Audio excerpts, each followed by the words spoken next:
have you seen all of the new Fetty Wap memes?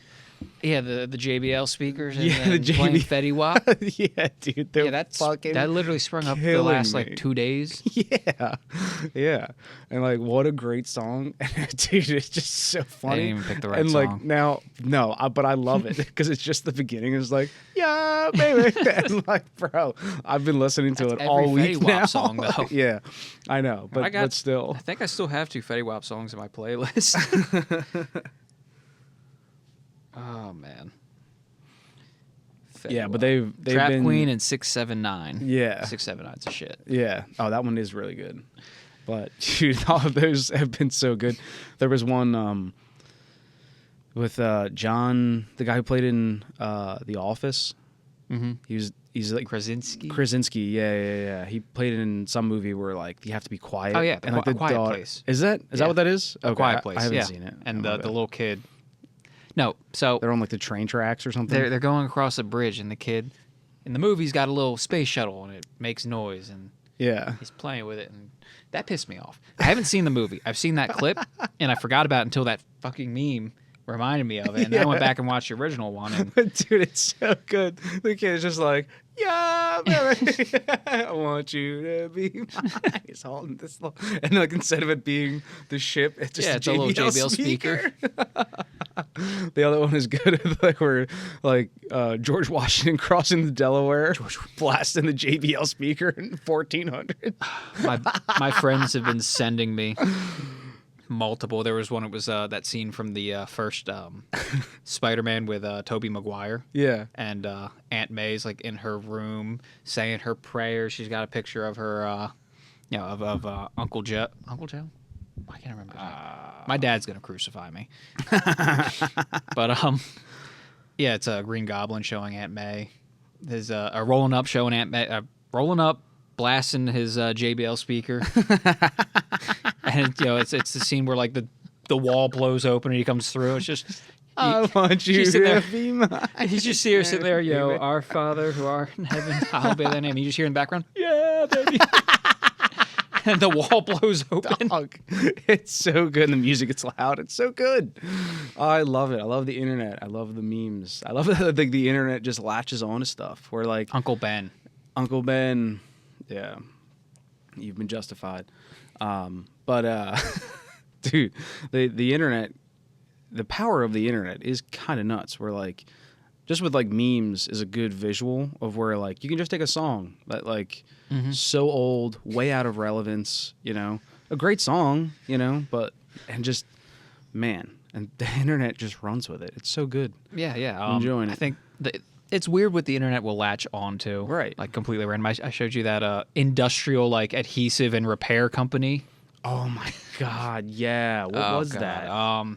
Starts with a B. It's like Balzona or Yeah, Balzona. Balzona. Yeah, and they just like make like industrial products for like building materials, Yeah, and for they're just like repairs. yeah, like epoxies, pipe repair. Clean the surface to SP411 standards in the comments. Like, can you imagine not cleaning your surface to SP411 standards? The comments, dude. Yeah, Babe, wake up, another Belzona banger. It's just a how to do a pipe repair using their epoxy sealer. Yeah. Yeah, that's so good. And you followed them, right? After that, I mean, and I was aware of them for a while, and then after I showed you, I'm like, you know what? I'm following them. Yeah. They dropped some bangers. Yeah, they dropped some bangers. Babe, wake up. Well, on to what we actually wanted to talk about. So we did decide as a collective, you and I wanted to start to form the whole podcast back into like a car podcast, which like for better or worse, I mean, I feel like that's how it will be. That's how it ends up by itself naturally. Yeah. And that's what was also kind of funny is we realized we're like, wait, I think we already are doing that, but yeah, so for the most part, but now this is in. This is like car, planes, trains, automobiles. Planes, trains, and automobiles. This unfortunate event actually does January's been a hell of a month for planes. Yeah. Yeah, I mean, and we've talked a bunch about, Boeing and other just Boeing's issues. got its fair share of criticisms, and rightfully so. Yeah. But yeah, I mean, like, traveling by air, doing anything by air is statistically one of like the safest, modes of transportation where you can do anything. So when something goes wrong, it tends to hit the news hard. Yeah. And in the last month alone, just January, which this month is. Has this month been like dragging on for you? Because it feels like it's lasted forever for me. 100%. Yeah. Right now it's February, so thank God it's finally over. Yeah. But yeah, we've had 3 high-profile like aviation accidents. Yeah. In just like the past week. It was just like this last week, wasn't it? Yeah. Yeah. So the first one was an F-35. Yeah. Oh yeah. That was the first one that I saw. Yeah. Actually, do me a favor and pull that up, because I forgot about the F-35, which I was just talking to Holly about. But so yes, the F-35, from what I understand, that was the one that, the window sticker looked really good on the plane, but as it turns out, it was full of kinks. And as soon as they were able to turn around and figure out like one kink and fix it, it was like the rest of the stuff also broke. Like they just keep fixing one thing and then another thing breaks. So the whole thing is just, I don't know much. I don't even know what is causing the failures that it's had. I just know that this is not the first time it's had a failure. Well, I mean, in the last... But it's not... This is the first time it's actually had a crash. No. In the last year or two, there have been 3 high-profile crashes that I can remember. Okay. One was... It was hovering. It's the F-35B variant, which is the one that can do short takeoff, vertical landing. If it was completely empty, no munitions, and very light fuel load, it could vertically take off, but it usually doesn't, because the point of a fighter jet is to have bombs and missiles and full tank of gas to go somewhere. Yeah. So it was hovering, and then it started losing control. The pilot ejected, and it just into the ground. And then shortly after that, a pilot reported having some kind of issue. I don't know if they ever released the actual details, but he had to eject, and then the plane kept flying for 11 minutes by itself. You and me talked about that one. Yes. It's like... Yeah. But I forgot that was an F-35. That was an F-35. Oh, shit. Yeah, and, those are kind of hard to track. That was last year. On account of them being stealth. Yeah, yeah, because it landed in it took damn near someone's backyard. Yeah, it took them like 2 days to find the wreck. Yeah. So that happened. And then this is the most recent one, which happened didn't this happen like 4 days ago? Yeah. And then the day after that was the next accident. I don't know about... The day after that was this most recent one that just happened. Like, it's literally been like the past 3 days. Shit's just been falling out of the sky. Yeah. Yeah, this is weird. Did they have it's any... just going straight down and tumbling. A free fall. Like it's just off. The gear's out. I don't know if this was an F-35B. I don't see like the lift fan open. I don't see the tail nozzle pointed down. It might not even be an F-35B, but he's got like no forward momentum that I can see. Yeah. So like, was it hovering and then something went wrong? I don't know. I don't think so, because again, the lift fan cover's not open, and the engine nozzle's not pointed like 90 degrees straight down. It looks like a... But like you said, I mean, it's just falling straight down. Yeah. So it, like you said, I mean, and the gear's extended too. So it would kind of have to be. I mean, it could have stalled, hovering. But like, still, you made a good point. Like the forward momentum, I didn't even think about that. It could have stalled, I guess, if that's not an F-35B. I haven't looked into anything. I don't think they've released much information. But like, his gear's out, so if he was going for a landing and then just pulled up too steep and then fell right back down. Oh, okay. Yeah. So I no idea what's going on there, but that fell out of the sky. And then like literally the next day, or maybe the day after the next day, we had a plane crash in Washington, in D.C., and that was a small commercial jet crashing into a Black Hawk helicopter. Yeah.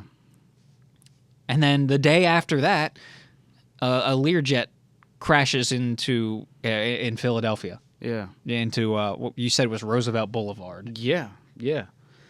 Yeah, I mean, I forget the street intersecting it where it actually like hit, but yeah, on Roosevelt Boulevard of all places, would being the It's most just one of the most dangerous roads in Pennsylvania. Yeah, so we're just gonna add that to the list of things why not to You're- drive on Roosevelt Boulevard. Roosevelt Boulevard's dangerous in a car. It's also dangerous when you're in a plane. Yeah, yeah, or if you're on the road and you're underneath that plane.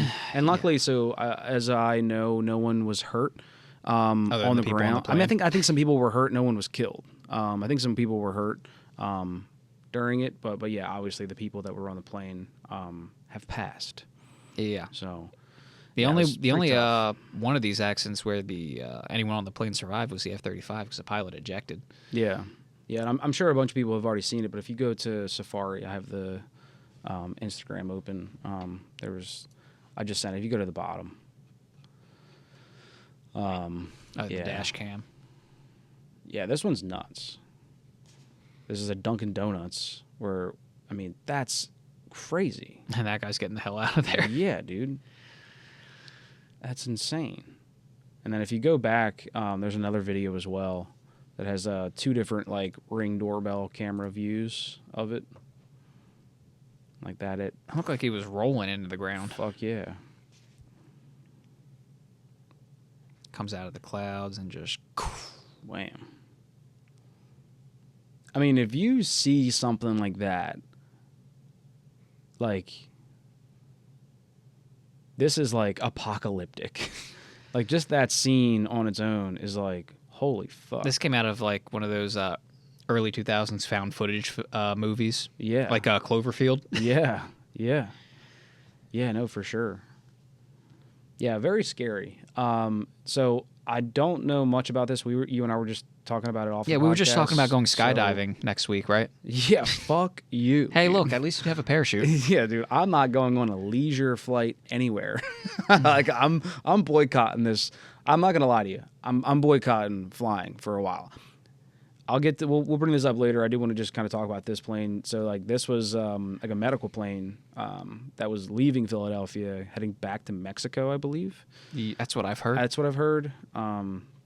That's all the details I got, and obviously, not making it. But then so the other now that there's been a little bit more time between the Black Hawk helicopter and the other like small commercial plane crash.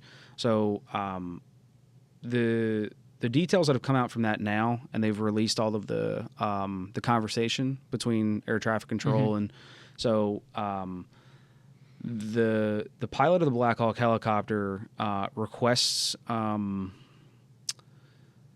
like permission. It was like a permission to, I forget the actual verbiage because I don't know it. I am not air traffic control. Well, so essentially what they were saying was like, hey, like permission for like visual, like VFR, like visually being able to say like, I can see the plane. If I can see the plane, I'm going up. And so they're like, oh, okay. no, yeah, they asked, essentially the tower asked the helicopter if they had eyes on the other plane coming in and to maintain visual separation. Visual separation, that's what it was. So at that point, like when the pilot says that, it's like that's on them now. It's like, and it was like 2 times that they said like, hey, do you see that plane? You guys are getting kind of close, like without, in fewer words, but like they're like, hey, you're getting kind of close. You see that? And they're like, yeah, we see it. And they must have been seeing the plane that was coming behind it because the air traffic coming in at like 8:30 or there was another plane taking off very close to them. There was like 6 planes all lined up, like all ready to come flying in. So there's heavy traffic, but it's not out of the ordinary. It's like a typical flight pattern and a typical traffic. I actually saw a comment under one of those videos, and I can't verify, but the guy said that he was a like Navy helicopter pilot, and he's flown that route before. And what he said was there are a bunch of low altitude flight paths along the what's that river called? The Potomac? I don't know. It's the river right by the airport. Yeah, I don't know. But he was saying that he said that there's tons of like flight paths there, and it's perfectly normal for helicopters to maintain like 200-foot altitude, so low, so that theoretically below most of the normal air traffic, and just fly along their VFR, flying with visuals. The airplane that was coming in for a landing was flying It's another acronym. It starts with an I, but it means instrumented flight. Visibility is kind of poor. They're flying off of instruments only. So in that case, the aircraft that's flying on instruments has priority because they just have less overall situational awareness. Yeah. And when these helicopters are flying this low altitude route, I think he actually specified that was route number 4. They're numbered. They're supposed to maintain what you said, visual separation. Yeah. But this is nighttime. Odds are they're flying with night vision glasses or night vision goggles on, or if they're not, it's still easy to lose the plane's lights in the city lights in the background.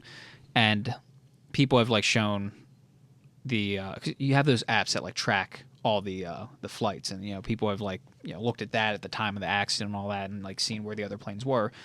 And there was another plane taking off that was at a similar altitude that the landing plane was at, because it was taking off. The other plane's coming in for a landing. So when air traffic control was do you see the traffic at X altitude or whatever? They're yeah. They're looking at the wrong one. Couple that with, if they're using night vision goggles, they have no peripheral vision. Yeah. So odds are this was just really unfortunate pilot error, and they're probably going to take a look at the operating procedures around that airspace and change a couple things. Yeah. That's what I gathered, is that, like you said, just a very misfortunate timing.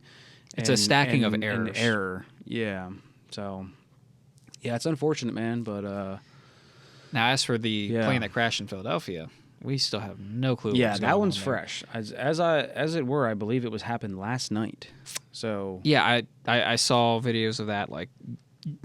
Was that last night or was it yesterday morning? This was posted. What we're looking at now was posted 20 hours ago. So yeah, it was last night. Yeah, I think I woke up this morning to videos of that. I'm like, oh, another one. Yeah. But yeah, man, scary times to be on a plane. And I wanted to circle back to I've had some fears with planes. Now I don't know. There's been a bunch of things that I kind of forget that have all kind of cued me in, where I'm okay, I don't think planes are being maintained as well as they're supposed to be. How short staffed all of these companies are, whistleblowers saying that things are bad, getting and then dying. And yes, committing suicide, Adrian. Get it right. Only one committed suicide. The other got very sick very fast. That's true. Yeah. Well, so yeah, So I would say after 2021, 2022, there was there was just too much stuff going on where I was seeing too much. Too many things that were just not giving me the good, comfy, warm feeling about the safety and the quality. And I'm sure Boeing was responsible for a lot of that. Yeah, yeah. So I mean, and again, I don't even remember. I wish I could remember exactly, but I've been on that feeling of just being there's no way that they're taking care of these planes enough. I think we haven't had an incident like what we've had with that Black Hawk helicopter.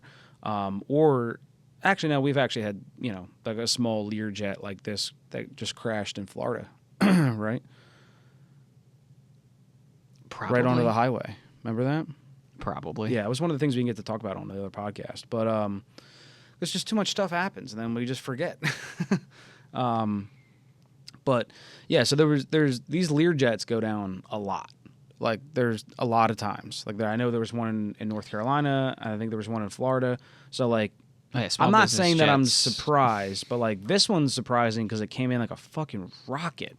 The other ones, it landed and it pretty much stayed together. I think most of the people did die in the ones that I'm referring to in Florida and in North Carolina. But, at least the plane, for better or worse, didn't burst into flames. Yeah, it stayed together for the most part. Well, that's because this one came in... Because they always burst into flames. This one came down like a freaking cruise missile, but a lot of the armchair experts that I've been seeing commenting on these videos are kind of speculating it's either a mechanical failure or pilot disorientation. Yeah. You get into the cloud cover, you can't see anything, you have no visual cues, you can't see the horizon. If the plane starts rolling and you don't catch it, all of a sudden you're upside down. Oh shit. Yeah. Yeah, see, look, this is let me just go for full circle. So like all I'm saying is like I just can't trust planes anymore. I just can't trust it. There's not enough pilots or captains, but pilots for what it were.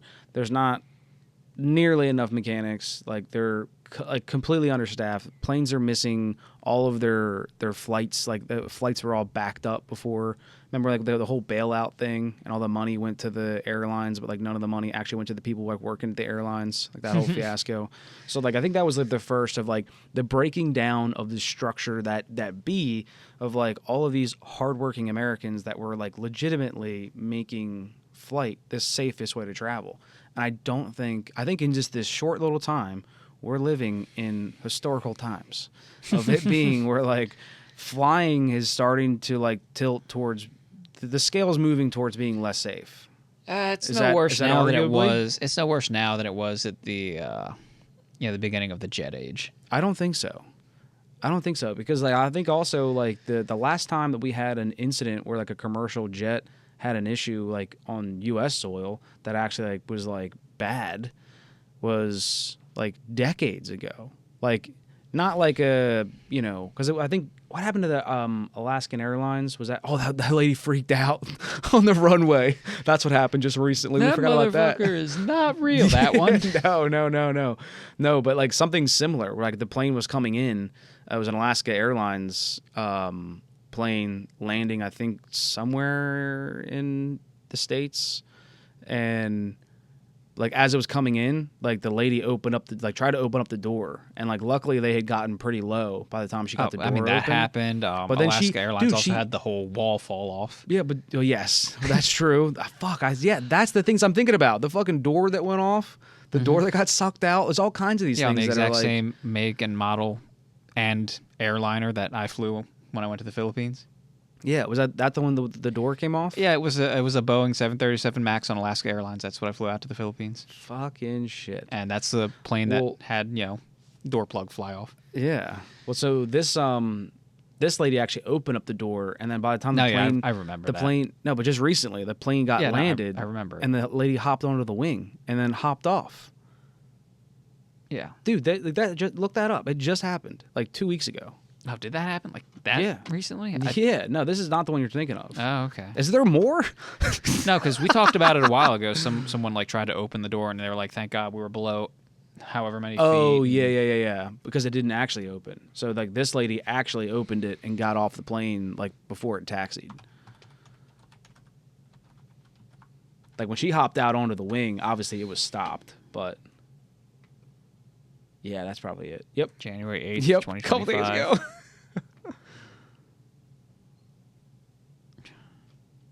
I thought it was a lady. On a JetBlue flight? Maybe. Yeah, maybe I have the whole Alaska Airlines. But look, a lot of shit happened. Yeah. But, yeah, go back. Hang on, go back. What did you type in? Passenger opens plane door.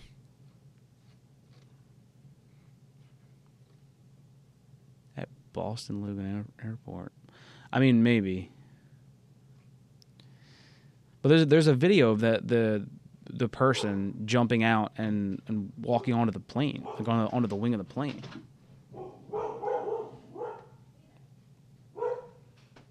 I don't know. I believe you. Well, I mean, I'm curious. I just want to see it. Just put in Alaska Airlines, or even just I'll go Alaska Airlines. This is.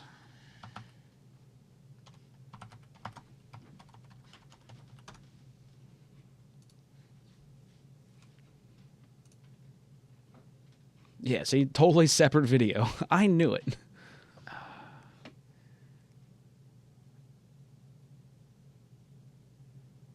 And this was a month ago? Yeah.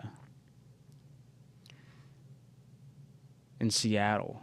I don't think this reflects on maintenance. I think this just reflects No, on people it being doesn't. stupid. But no. No, this was a tangent. The people were like, "What the fuck are you doing, man? Get the fuck back in here, bro! Like, you can get off whenever you want." It looks like they haven't even left the gate. Yeah, because they still got the truck back there loading shit onto the plane. Yes, I think this. Yeah, this was just To be honest, I think this was somebody who like took an edible and then like Yeah, this just is someone having a couldn't- mental breakdown. couldn't handle the landing. And they're like, I have to get some air. I'm not waiting for the fucking people to get off. And I just don't even know if hopped they out. even took off yet. Oh no, yeah, after landing, you're right. Yeah. Yes, no, this was a complete tangent, and I do apologize for that, but it was like an itch. I'm like, no, I knew what I knew what I saw. Yeah, so tons of little quirky issues that have been happening. Door plugs.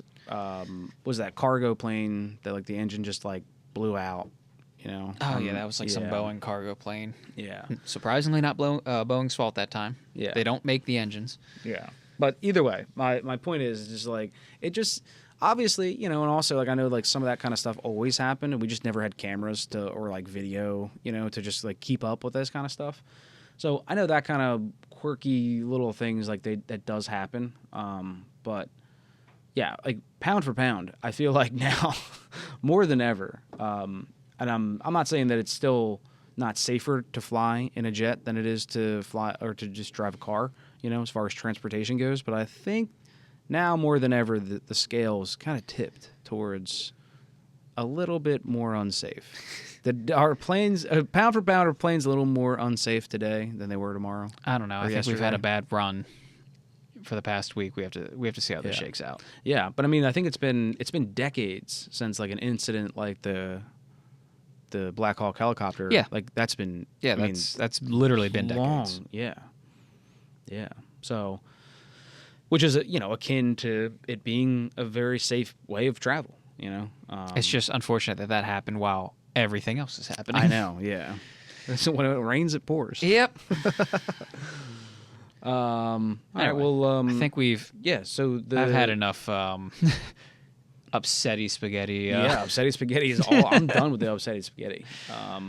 So I was just recently rewatched Fast and the Furious, and it reminded me that I wanted to bring this up on the podcast before. You can just click that video.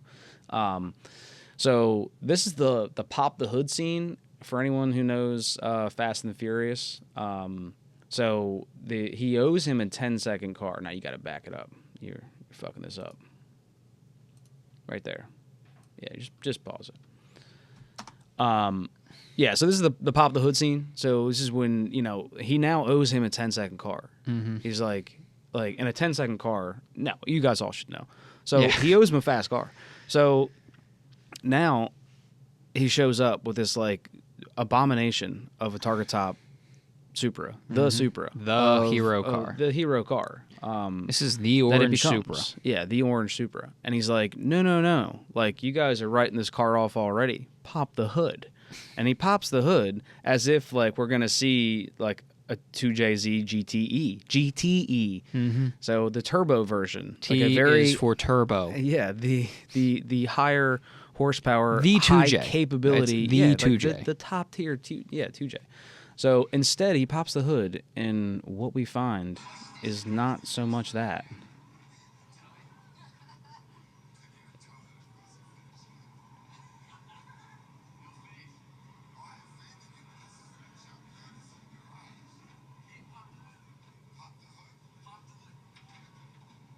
Pause. Oh, We there's are something else playing looking. noise. That's why it sounded like crap. We are looking at a 2JZ GE. Brother, that is a non-turbo. Looks like it caught on fire too. And it definitely caught on fire. That wiring harness over top is just a rat's nest. If it's not fire, it's been chewed. So, I mean, like, and then, yeah, like we're looking at a distributor. Like they had coil packs. Like this is insane. This is crazy. This is crazy that they passed this off. Everyone always wants to talk about Jesse's Volkswagen not having brakes, and that's why he kept going. Yeah. This is the real egregious thing right here. To me, this is like the big one. Where This like, was they supposed to be fucked up. the car. Yeah.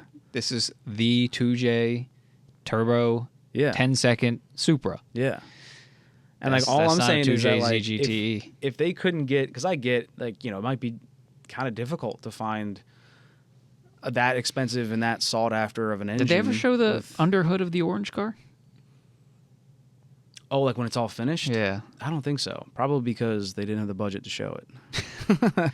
Because then they have to like really come up with it. Well, I you know? mean, didn't they just like a lot of these cars? Weren't they just like they put out a call like, "Hey, you got a custom car? We need you to film this movie." Sometimes, dude, I think they might have done it just for the background characters in bro, the street race. Actually, I was just listening to the Goodest Cast. Shout out to that guy. So he had on it was Palmer from Animal Style. He does this Goodest Cast. It's a drifting podcast. He had on like 3 guys.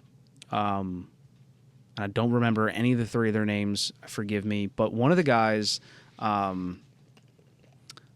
is like a car. I don't know what the word is, like the title of his job, but essentially just like finds cars for people for like music videos or whatever they need them for. And he's like the guy that they can connect car guys with these producers. So he got a bunch of these drift cars for the Travis Scott music video. This was actually like years ago. This was like 2017 or 2018, which is pretty nuts. Like I had never even heard the song, but I think it's Franchise is a song. So look it up if you're interested, but it's pretty cool. I don't know if you're interested. There's like one scene where like they're all, it's also shot at Michael Jordan's house, which is pretty cool. But they're like all these drift cars are like driving up the driveway, and NSX as well was like that was like a must have, was what the guy said. Good podcast. So go check out Goodest Cast. They do, obviously Palmer, long time, drift community guy, does a great podcast. So, but yeah, pretty fucking cool. I didn't like even realize there was an industry behind that. So when you say that, I was like, yeah, like what if that guy could have been involved with this movie, Would have been sick. Yeah. He would have gotten the right people. Because I'm sure, but even still, I would say that it's probably hard to find like a dusty, dirty 2JZ GTE. Like, I mean, this movie came out in 2001, right? yeah. Those Supras were a lot more available. Yeah. But I mean, to find one that's already dusty or like to like, Well, they found one that caught on fire. They would have to, well, yeah. I mean, yeah, because that's a shit version, a shit engine. They didn't really care, It wasn't like, I guess. Yeah. So like if you had a Supra that had like a 2J GTE and they were like, hey, we want to like kind of fuck up the engine bay and then put it in the movie, you cool with that? They're like, fuck, dude. Like, not really. They're like, wow, we're just gonna throw some dirt and some mud and like we'll just wrap some like. I don't think it would have been that hard to find one that was like just dusty or like. I know it could have just been. They could have just put in like some like leaves and like dirt. Well, the thing dirt is, would like, have been fine. These cars were new. They hadn't attained the like super legendary status yet. Like the Supra, the Mark IV Supra. What year did that come out? 94. So 93, 94. It's like a 6-year-old car at the oldest. Yeah. Like these are still cars that like someone bought the turbo one and just drove it like a car. Yeah. Didn't detail it. Didn't like take care of everything. Like it can get dusty under there. Yeah. No, that's a fair point. Yeah. It's a fair point. It's actually an even better point. How the fuck in 6 years did that car get that fucked up? Well, that thing obviously was in an accident and caught on fire. Yeah. Honestly, it probably would have been a lot easier to find a crashed turbo one. Yeah, right? Yeah. I mean, I can That's a good guarantee if they made this movie nowadays and the hero car was a Hellcat Challenger, they'd have no problem finding a crashed one. It's like actually all of them are R-titled. Did you know the Hellcat came from the factory with an R title?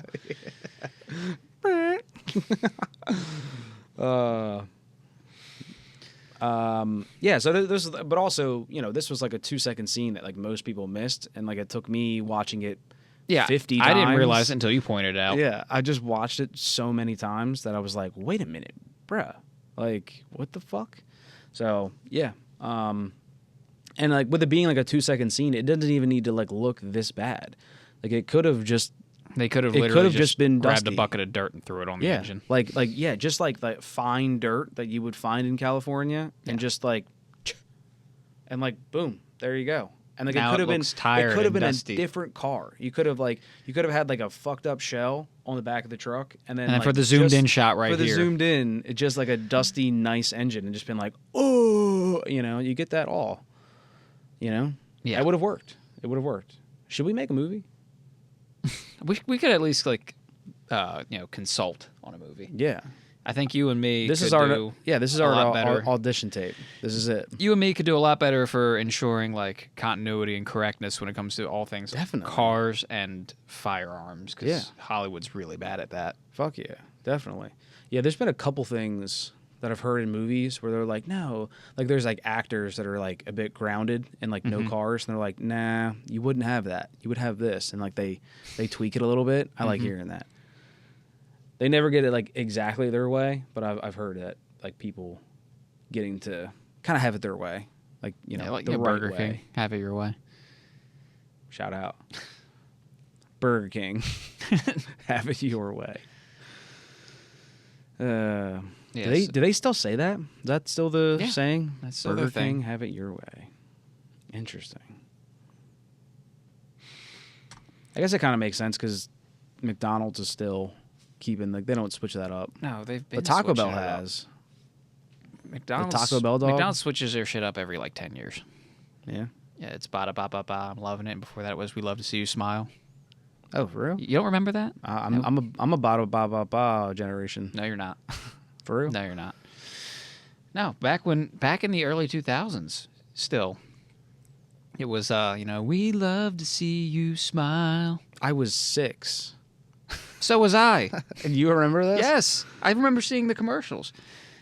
And then before that, it was like billions and billions served, and then it was something else before that. They change it like every decade or two. Yeah, I did just pass a McDonald's right up here that said that. Billions, or like, yeah, I think it was billions and billions served. yeah. Like, it just said it like where it says McDonald's, and it'll be like $10.99 McChicken.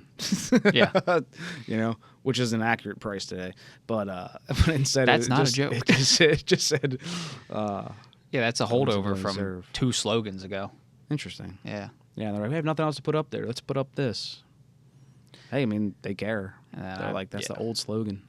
And Taco Bell does change theirs too. I think right now it's Live Mas, and before it was Think Outside the Bun.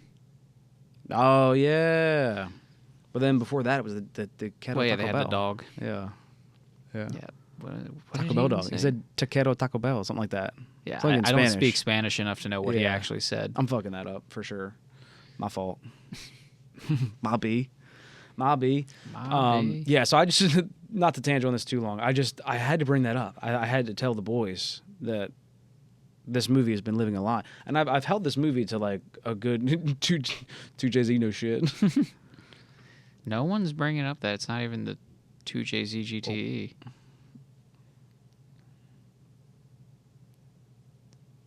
Yeah, no one's even bringing that up. Yeah. But they are bringing up like everyone acted surprised that there was a 2J under the hood of a Supra. Yeah. Well, they were even more surprised and was a non-turbo, non-VVTi piece of shit. Oh, wait, there it is. Someone's found it. Yeah. But it's not a Super Oh, Turbo. there it is. Got the Yeah. GE intake manifold that goes over the valve cover. Yep. 8 Yeah. months ago, so he found it first. But well, yeah. I mean, it's something I stumbled upon. So pretty cool. Fun fact. There you go. What else we got? Oh, I'm thinking like a pee break. All right. I'm taking a pee break. 200, 250. Yeah. So back from the pee break, we were just talking about Jake Taylor, The real Jake Taylor. the real Jake Taylor, who I think does listen to this podcast. Shout out. Does he actually? Yeah, I think so. But he, when we were in high school, he'd picked up this green New Edge Mustang from like a local friend that like builds Mustangs and just kind of does this. And so he bought it already built, but it was like a fully built V6 New Edge Mustang, which like it's even today is like still unheard of. You know, like you're never the first one to do anything. That's a fact. There's right? no original Like, ideas. There's no original ideas. There's someone else that already done it for sure. But like a new rotating assembly, high compression pistons, board polished heads, polished, header intake. yeah, maybe a cam if they're even available for that. They might. They might be, but I remember riding in it, and I at the time though that was pretty fucking fast, and like I knew V6 Mustangs were lame.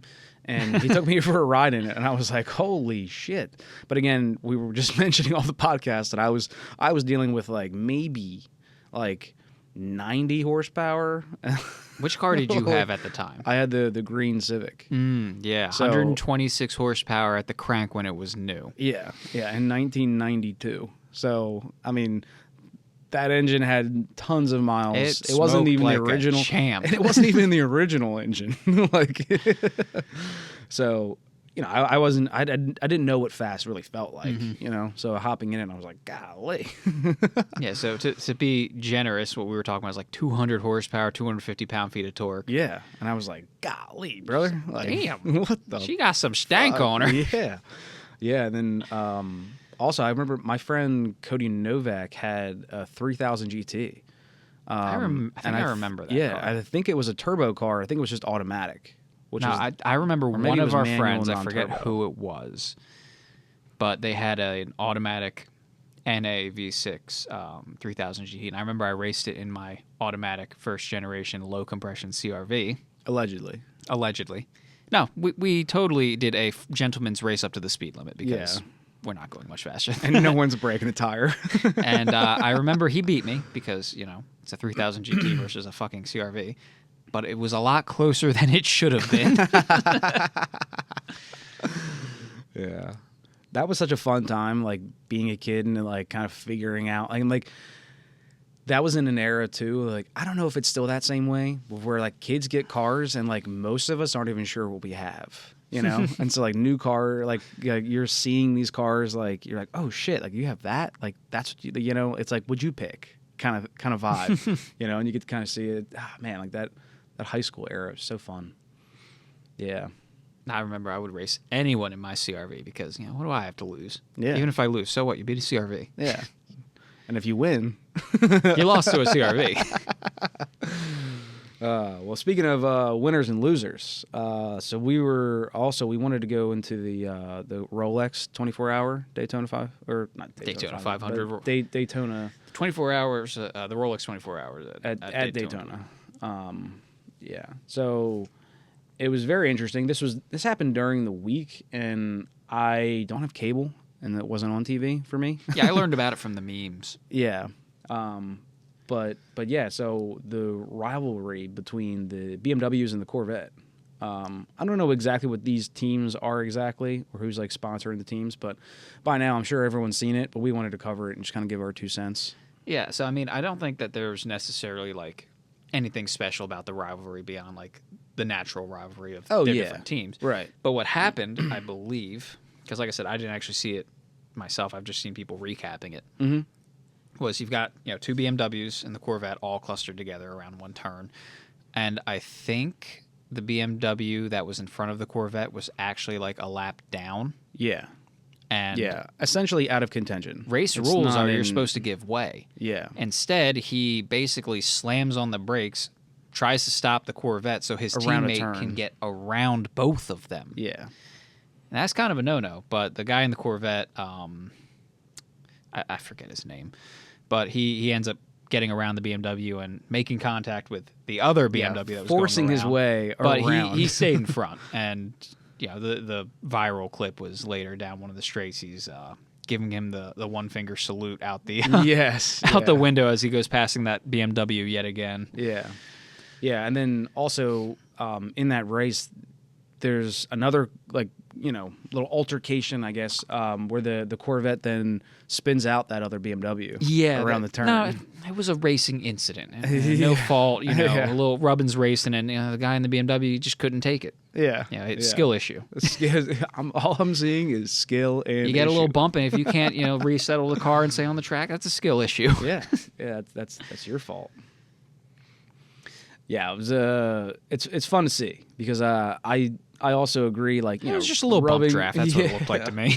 Yeah, rubbing's racing, and when you kind of fall outside of or you just fall in the gray area of like kind of bending the rules, like the one BMW was, where it's like what, I'm going around a turn, I'm slowing, I'm slowing down to yield. Yeah. It's not my fault he was behind me. Yeah, it's not my, yeah, exactly. It sounds like skill and issue.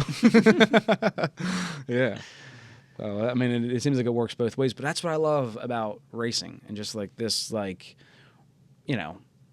competition and just like that, like this, like little ins and outs of, of racing. It's always just like so much fun. That's also why I like these race series that are based on like more based on factory production cars, Like GT style racing. If that rubbing and racing had happened in F1, both of those cars would be totaled, just shattered. Oh yeah.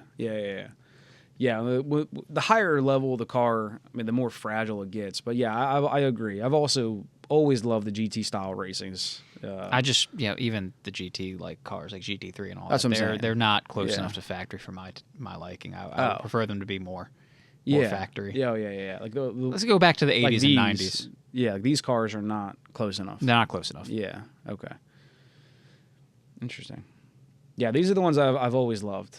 I've always been a fan. Like, and I remember like just catching it on TV, and then just like when I was a kid, and just being like, oh my god! Like I felt like I was watching like no one else is watching this right now. I've got to be the only one. Like this is insane. Like what channel is this? Speed. Yeah. Well, Speed. I think. Rest in peace. RIP. Yeah.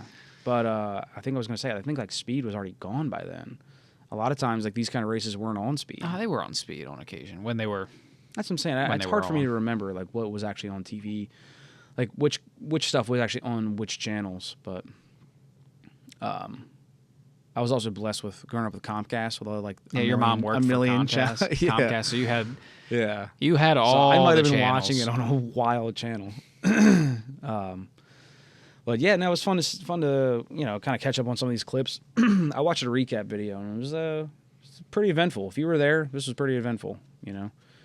I would say it's a bucket list thing. Just anything at Daytona. Just being at Daytona would be sick. I've never been. Yeah, I haven't gone to any like actual professional races. I've gone with you to like, a drift event at Club Loose, Englishtown Raceway, Englishtown, greatest place on earth. Shout out.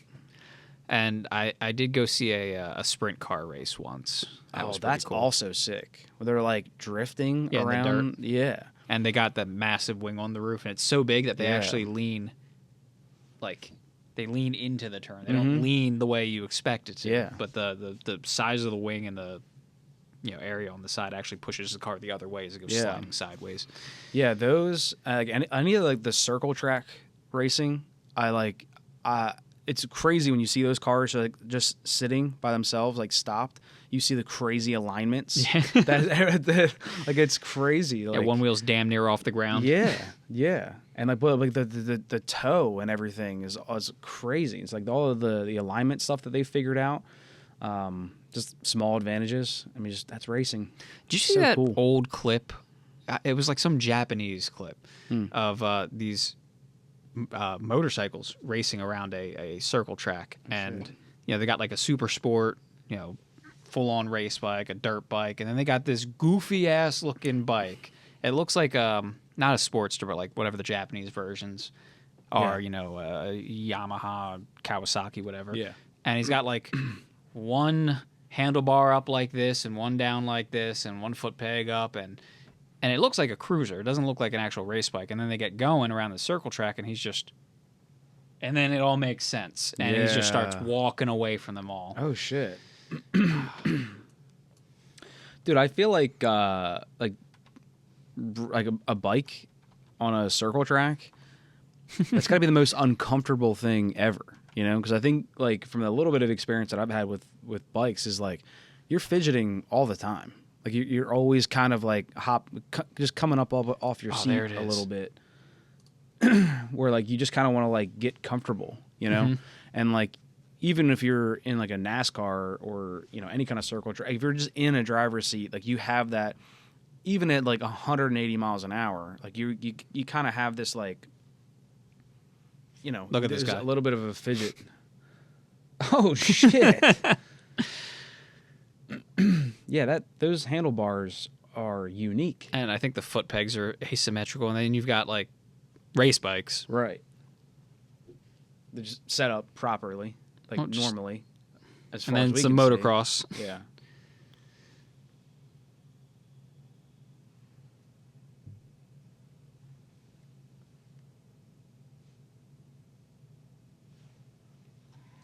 Yeah, is this going somewhere? I don't know. Maybe it's not going somewhere. There we go.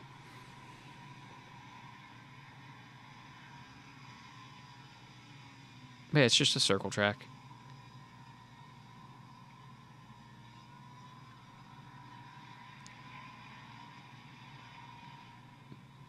I guess it's also like not as big as I thought. It makes way more sense that it's not like the fucking Daytona 500 Yeah, no, size. I don't think this is a professional like series or anything. I don't even know what the whole point of this was. That guy looks like he's in a football uniform for like a high school. Yeah, practice. Even still, it seems like something that would be very uncomfortable to just like be stuck in that one position the whole time.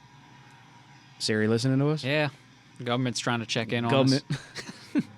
But just being in that position the whole time, that one leg out, like it seems like a very uncomfortable style of racing. Yeah. So how do you feel about the Isle of Man TT? I am a huge fan of men wanting to be the closest they can to death that anyone's ever walked. I mean, it's insane.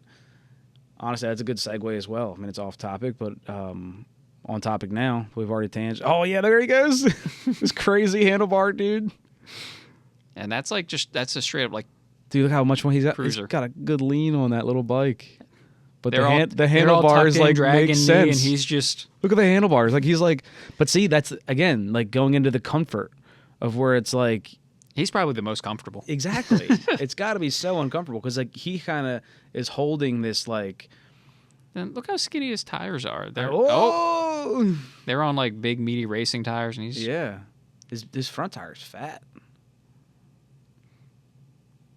This is interesting.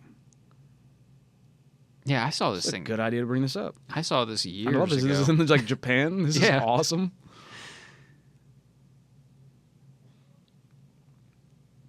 Yeah, he's got this. No,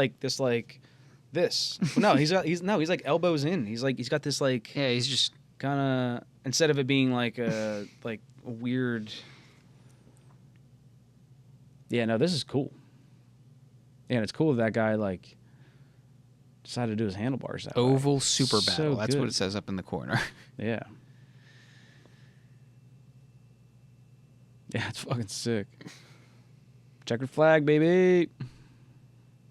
Damn. Yeah, the Isle of Man. Do they still do that? Yeah. Yeah. I'm surprised they do. Yeah. That's something that it's an amazing thing. I don't want to go away, but realistically should be illegal. Yeah. Yeah, I mean on paper, out of like if you look at all the laws and there's restrictions and limitations. It's like an average of like 3 people die every time they do it. Oh, I think it's way more than that. That's not that crazy. I think it's that bad. We looked it up. We looked it up before.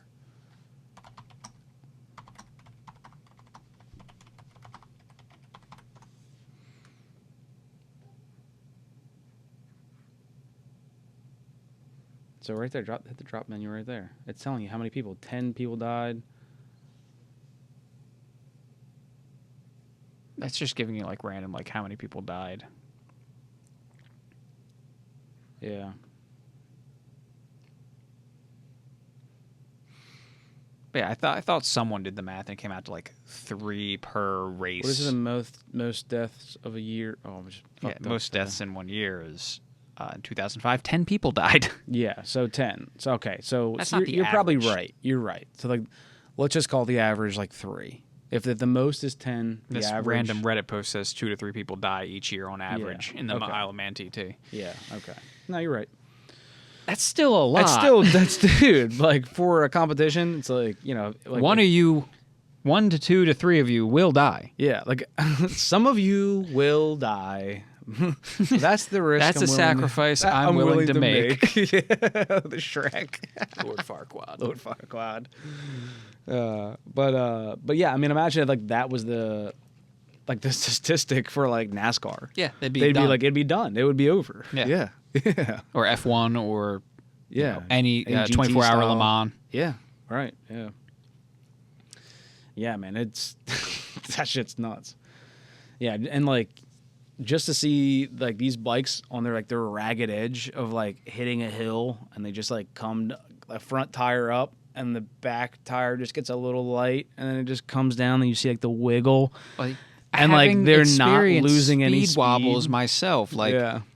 That's fucking terrifying. Yeah, and then it's so obvious that like with all those speed wobbles, they're not lifting at all. No, they don't give a fuck. No, they, like these men are ready to die. As a It's segue, crazy. this works as a segue, but I'm putting my foot down and I'm not lifting until I see a checkered flag or Jesus. Yeah, Which, yeah. segues us nicely to that. But so as it turns out, that quote's actually not from Ross. Oh, it's not? Chaston. Yeah, no, So it's someone not. put that on there, and they made the right choice. Yeah, Andrew Yakas.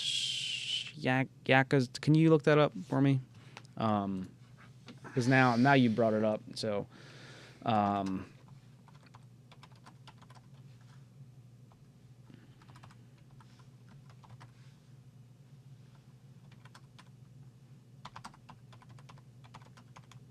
You could have tried like NASCAR driver and just put in Andrew.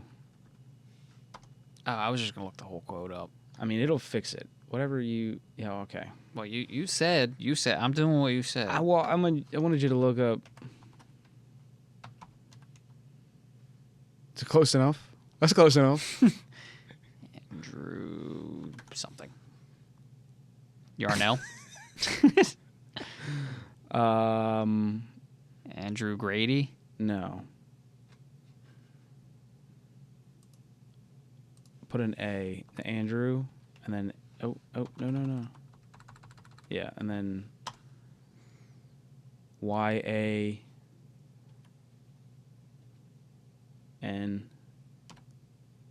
Fuck, it's not coming up. That? Nope.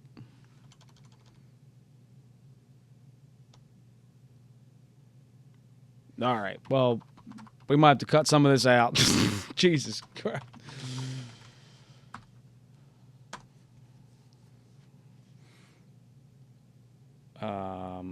Yeah, but that's it. That is the video right there. Just click that because it'll come up. Just click it. Goddamn. Say words. This is a podcast. Andrew. Oh, that's what it was. What is it? Andrew Jankowiak. Oh, it was a J. My fault. I'm just gonna put my foot on the floor and I ain't lifting until I see God or a checkered flag. You can put audio to it.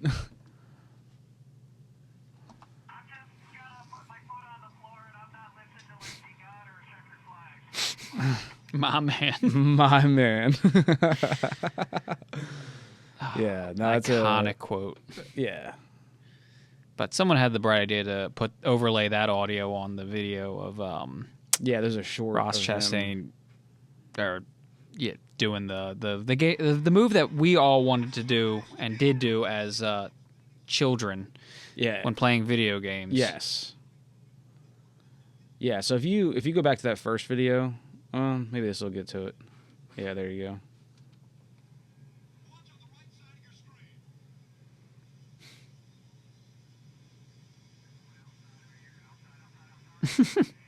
They could have picked a better car, but yeah. Brother just put his foot down, planted his car on the wall, and rode it to, not victory, but rode it up far enough that he didn't get knocked out for the next round of the quote, championship. The quote is, he's like, hey man, you need 2 points. He's like, 2 points? He's like, they're like, yep.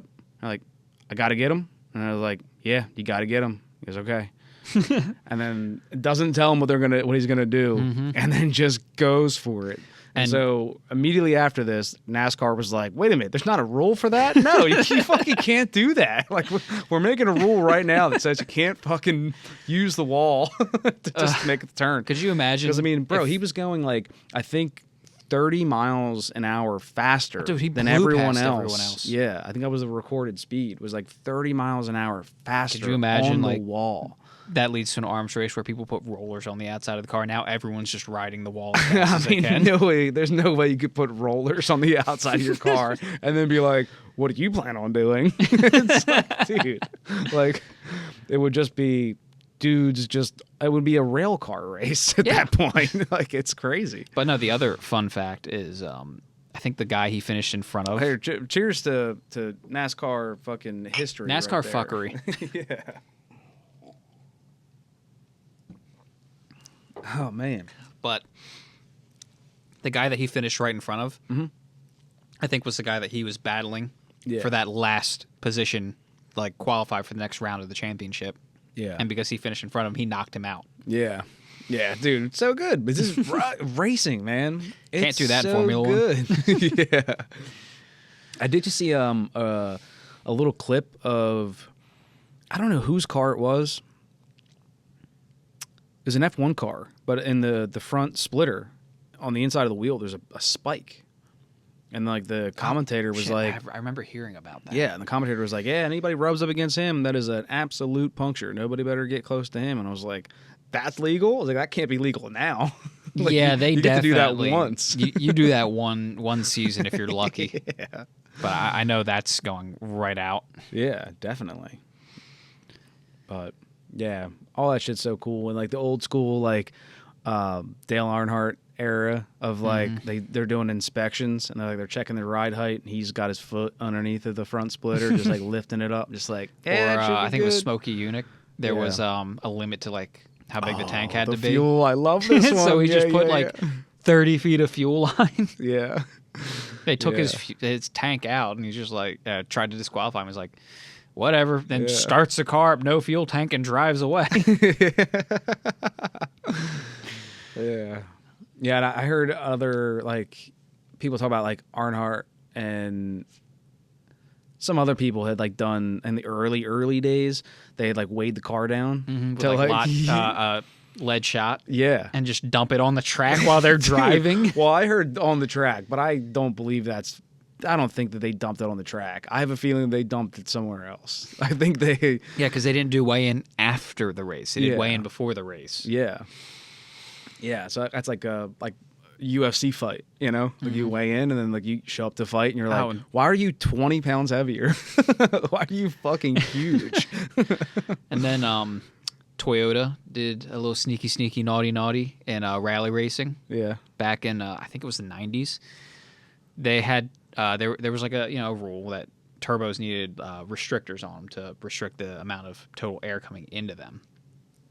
And Toyota put a restrictor on there that was designed in such a way that it worked when the intake was like off. A vortex. But when you put the intake on, it caused the restrictor to deform in such a way that allowed air to bypass it. Oh, it would actually like crush it. I forget if it crushed it or if it just bent deformed it out of the way. Yeah. And then the turbo could pull in way more air. Oh, but when they took the thing off to check it, there it is. Restrictors there.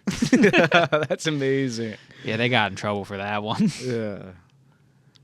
Yeah, and it's a slap on the wrist, man. But like, I take it because like when people are like, oh, like they're cheating, and it's like nah, man. Like that's racing. It's everything's getting the upper. What do you mean? It's everything's getting the upper edge until someone says, you're not allowed to do that. Yeah, Lotus I think put a CVT in their F1 car in like the 90s or early 2000s, and it ran like 10 seconds faster than like the next guy, and before the season even started at the FIA, it was like no.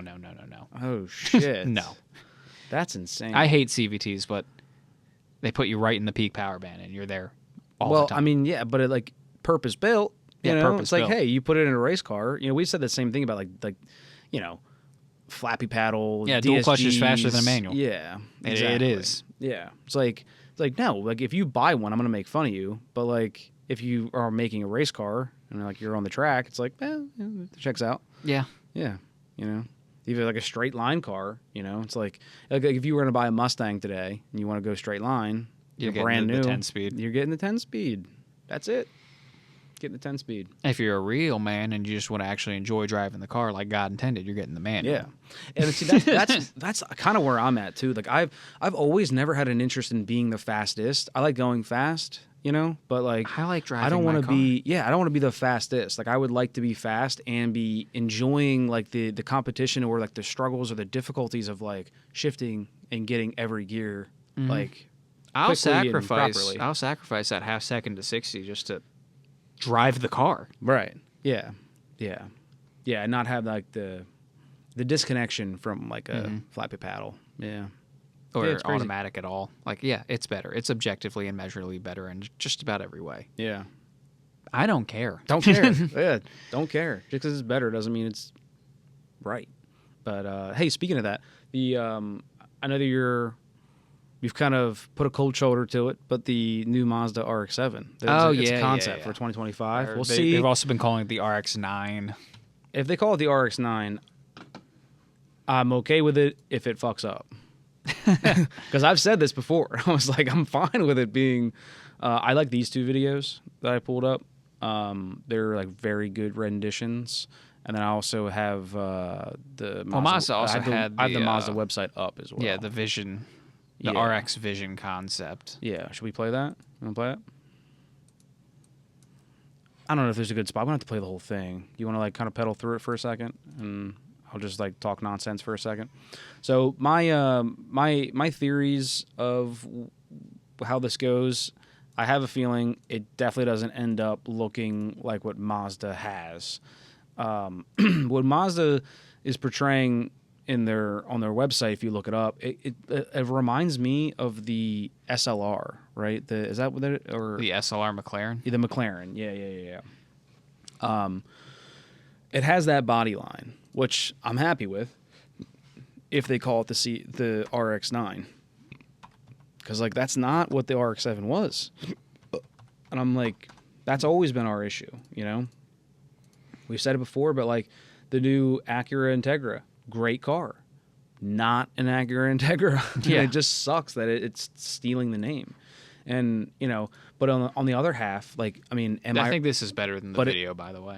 But am I wrong? Like for saying that, like because like, but also because what we were saying was like the Integra is using the body of the Civic, so it's like has the Civic just grown out of all of what it used to be, and like now, like with today's modern changes to the Civic to make it what it is the Integra today a good depiction of the Civic today? You know, as yeah, no, I get what you're saying. You know? The Civic's so far removed from Right. what it was when the Integra last existed that could you even make a faithful Integra based on the legacy left by the last one when Right. the car it's based on has moved so far away from its roots. Yeah. I get what you're saying. Yeah, that was a much better way of saying it than I said it. Thank you. But I still think if you're going to put the effort into bringing back a beloved, legendary nameplate, like you've got to put the effort in. Yeah. And I don't think Honda did at all. I know. And like it's cool, you know, when you get like the all dressed up, you know, Type S or whatever the Type R, whatever the fuck, Type S. model of the Integra. Looks pretty cool, you know. But like I just don't see an Acura Integra. I just see like a nice sedan. That's an ILX. Yeah. But anyhow, so now with this, you brought up a good picture. So there it is. I mean, I'm getting Mercedes SLS vibes. Well, speaking of, which like I'm fine with. If Mazda wants to come out with a supercar, it's gonna crash and burn just like the LFA did. And I'm also a huge fan of the LFA. Mm-hmm. You know, it's a piece of art. It's an engineering triumph, but it was a financial flop. Yeah, and with that even being said, like there still is like not even like a good benefit from it because like now the LFA is even more expensive than it ever was. Yeah, but Lexus isn't getting that money. And Lexus isn't getting that money. It's like, so like no one wins on these situations. It's the intangibles though. Like, you know, it adds prestige to the brand so maybe they can raise their prices a little bit more. Sure. Potentially. Yeah. But there's no way to measure that. I love that they're trying. I love that. Yeah, but I just don't want it to be if this is it, I don't want this to be the RX-7. But like as much shit as I give Toyota, I'm glad they brought back the Supra. I just think they made it ugly. Yeah. And I know I'm probably in the minority. Yeah. But I think they made it ugly. Yeah. And we'll get into that on the next podcast. Yeah. I won't ever fault them for bringing back the Supra though. Yeah. I just wish they did it better. Yeah. But to kind of touch on what you said about how the Integra can't really exist because the Civic is so far from its roots. Mazda as a brand has moved from its roots from when the RX-7 existed. They've been doing this steady push to move up market. Yeah. They want to be like not a luxury, but like a premium brand. Yeah, right, like Buick or Acura. Yeah. Versus, you know, being compared to Honda and Toyota. Yeah. So this new RX car, whether they call it the RX-7 or the RX-9 or this concept they call the RX Vision, is going to be more of a luxury grand touring car, like a Mercedes SLS or and the that's SR what I was McLaren. thinking, like more like because I also would say I would agree that Mazda's kind of started to move the brand up in their cars, and I kind of like, hate it. And like they're trying to compete like a Lexus can. Yeah, and like it's gonna be hard. You know? I think they've done a decent job at making their cars look and feel more premium, especially if you look at like Mazda's current design language compared to like 2005. Yeah, they've definitely come a long way in terms of like being a premium brand. Mm-hmm. I hate it because it's the reason we lost the Speed 3. Right. Well, and I mean, Mazda didn't have anything out. Oh, the Miata. They still have the Miata. That's what I'm saying. So they were able to keep the Miata, ditch the Speed 3, and then like the class moves up. I'm never going to be able to find it, but I remember reading an article about like Mazda's move up market and like them just not when the newest generation of the Mazda 3 came out, and car journalists were asking like, okay, well, is there going to be a Speed 3 version? And Mazda's like the rep from Mazda or whoever was like, the Speed 3 doesn't really fit the image we're trying to portray with our brand direction. And as soon as they said that, I'm like, you pretentious fuck.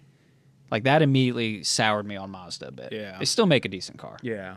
But I don't like pretentious. It's why I hate Ferrari as a brand. Yeah. Lamborghini is like, yeah, it's your car. Have fun with it. Ferrari's like, don't touch our fucking logo. Yeah. Even if it's on your car. Yeah. And don't let me forget to bring Ferrari back up. Mm-hmm. But yeah, I would agree, and I think it does kind of make sense that they kept the Miata, because the Miata does have this. Well, they know that there'd be riots outside of their headquarters if they got rid of the Miata. Yeah. No, everyone loves the Miata, but it's certainly a legacy car, but also on top of that, I think it still fits the brand. And it still sells well. I think, it still sells well, and I think it still fits the brand, as this like lower tier thing, but also like it's not like uberly expensive, but like, like what's the new Miata, like 40? No, I think they're way cheaper than that. Actually, I think it's still one of the few affordable, like genuinely affordable, the new one sports cars. Well, I guess like but either way to add to it, 29,000. No way. What? Which is still crazy to me because I feel like it should be a $20,000 car. Well, it's even. But my mental like financial brain is still stuck like 10, 15 years ago. I feel like I can't put my thumb anywhere near what the car prices are supposed to be or what they actually are. Because like, bro, the last time I checked, the Subaru WRX, which we haven't talked about yet, and we will talk about on the next podcast, but the Subaru WRX that they have out now is like even more expensive. And yeah, and the fucking the GR86 starts at $30,000. I mean, I guess it's kind of close. That's a comparative to the choice. Miata. Yeah, no, that was a good comparison. Yeah. You're right to do that. But I mean, the Subaru WRX is like or I guess the last STI they had, which again we'll get into in the next podcast, folks. Yeah, bro. I mean, that's just a WRX. I remember when a Mustang STI. GT Bro, was like $32,000. Yeah, the last cool STI was like $45,000, and I was like, "You guys are not giving me enough horsepower or luxuries to foot this bill, to fucking There's to no warrant way." that." Yeah. What's a Mustang up to now? Because I remember for a while, the Civic Si and the Mustang were like concerningly close in price. Like $4,000 more got you a V8 Mustang GT double the over cylinders. a Civic Si. Yeah. But the Civic Si has almost become irrelevant now. Oh, no way. That's got to be like a base model. I want the GT. That's definitely the 4-cylinder model. Just put in Mustang. Oh, okay. I see you already did. Yeah. Dude, the new Mustang. I don't know who's styling it Ford. It's all going good. I think they took a step backwards on the F-150 this year for 2025. Okay, yeah. GT starts at 46. Okay. Yeah, GT46. There's a fastback version for another $5,000. No, that's a premium. Premier. And then there's the dark horse over. How do I scroll that way? Dude, that dark horse color that we saw at the like gray, your car meet, the gray bluish. Yeah. With the orange flake. Yeah. Bro, that color code has got to get out. I've got to figure I that need out. that color. Like, me and the homies need this color. And then the dark horse. I mean, look, even if you can't paint your whole car that way, I'm like, I have gray wheels. I'd like to make some changes. All right, so 46,000 was this color right here, actually. No, that's blue. It's got the here we orange go. flake. It's got that orange flake, though. I think it's the lighting. What's the blue dress? Oh, the white and gold or the black and blue. Black and blue. So hang on, just for my curiosity. Sure. Oh, I love this. Because I'm so disconnected from all 30. Okay. Okay, so they did back off, but also $1,000. For $1,000 extra, you get you a can have 4-cylinder turbo Mustang. yeah. But the Civic Si is also a 4-cylinder turbo. Yeah. Well, I'm from With a a guy lot who less got to spend a power. week with a 4-cylinder Mustang, brother. I got up a mountain.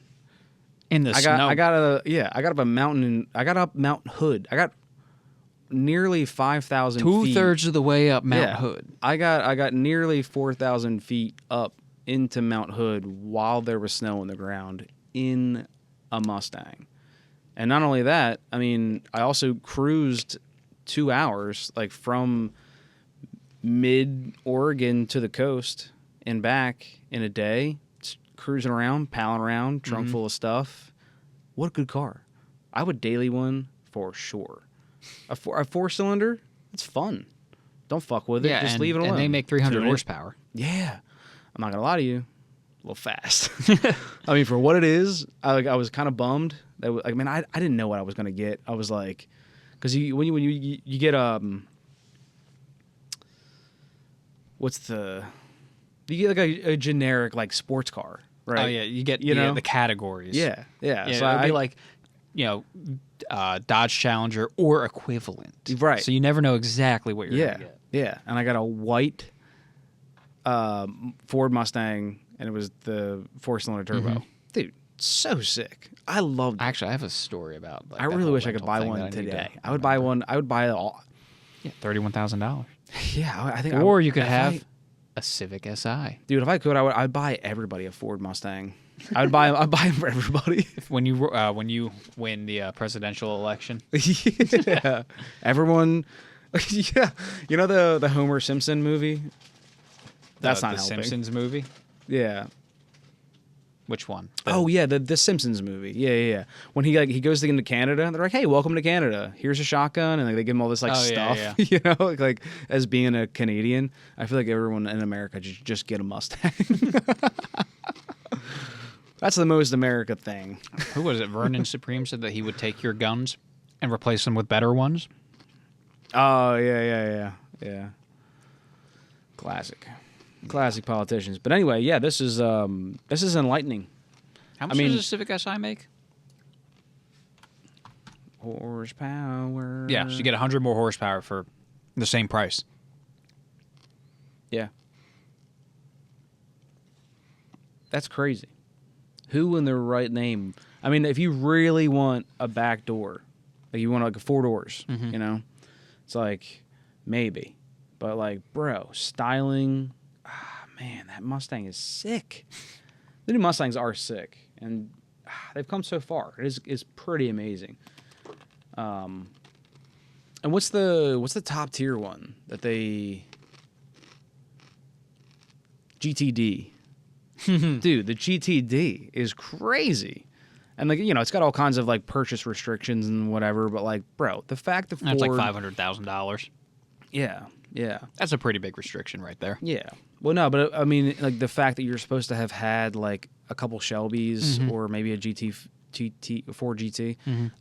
Yeah, it's some bullshit, but like, they're gatekeeping a little bit, but fine. But man, like, I mean, just look at like Ford from like 2008, like missing the bailout, and just continuing to just like be good at selling cars. And like, not everyone was a winner. And I'm sure, mechanics can can certainly, and you as well, but like mechanics that have like had to replace turbos or do chains or have had quirky EGR issues on whatever the fucking F250 it is. But like if your EcoBoost blows up, don't fix it. Just throw it away and get a new one. yeah, and like. So they had their quirks, but man, I feel like Ford has done such a good job over like the last 15 years of like just making good cars. Of just being relevant. Being relevant and the styling of everything. And I think what really helped was getting rid of all the cars. I was never a fan of any of their cars, like the Fusion, Ford all was that. Not great at making cars here in America. I should specify. In Europe. Yeah, Focus was very popular. That's actually very true. I think today they could probably bring back the Focus. Well, the Focus that the last Focus we had was straight from Europe. Yeah, and I'm fine with that. Except because I liked dual clutch sucked. Yeah, did it? I actually don't know much about it. Dual clutch sucked. Yeah, but I've always been a fan of like the Focus STs and all that stuff. Like I was cool with that.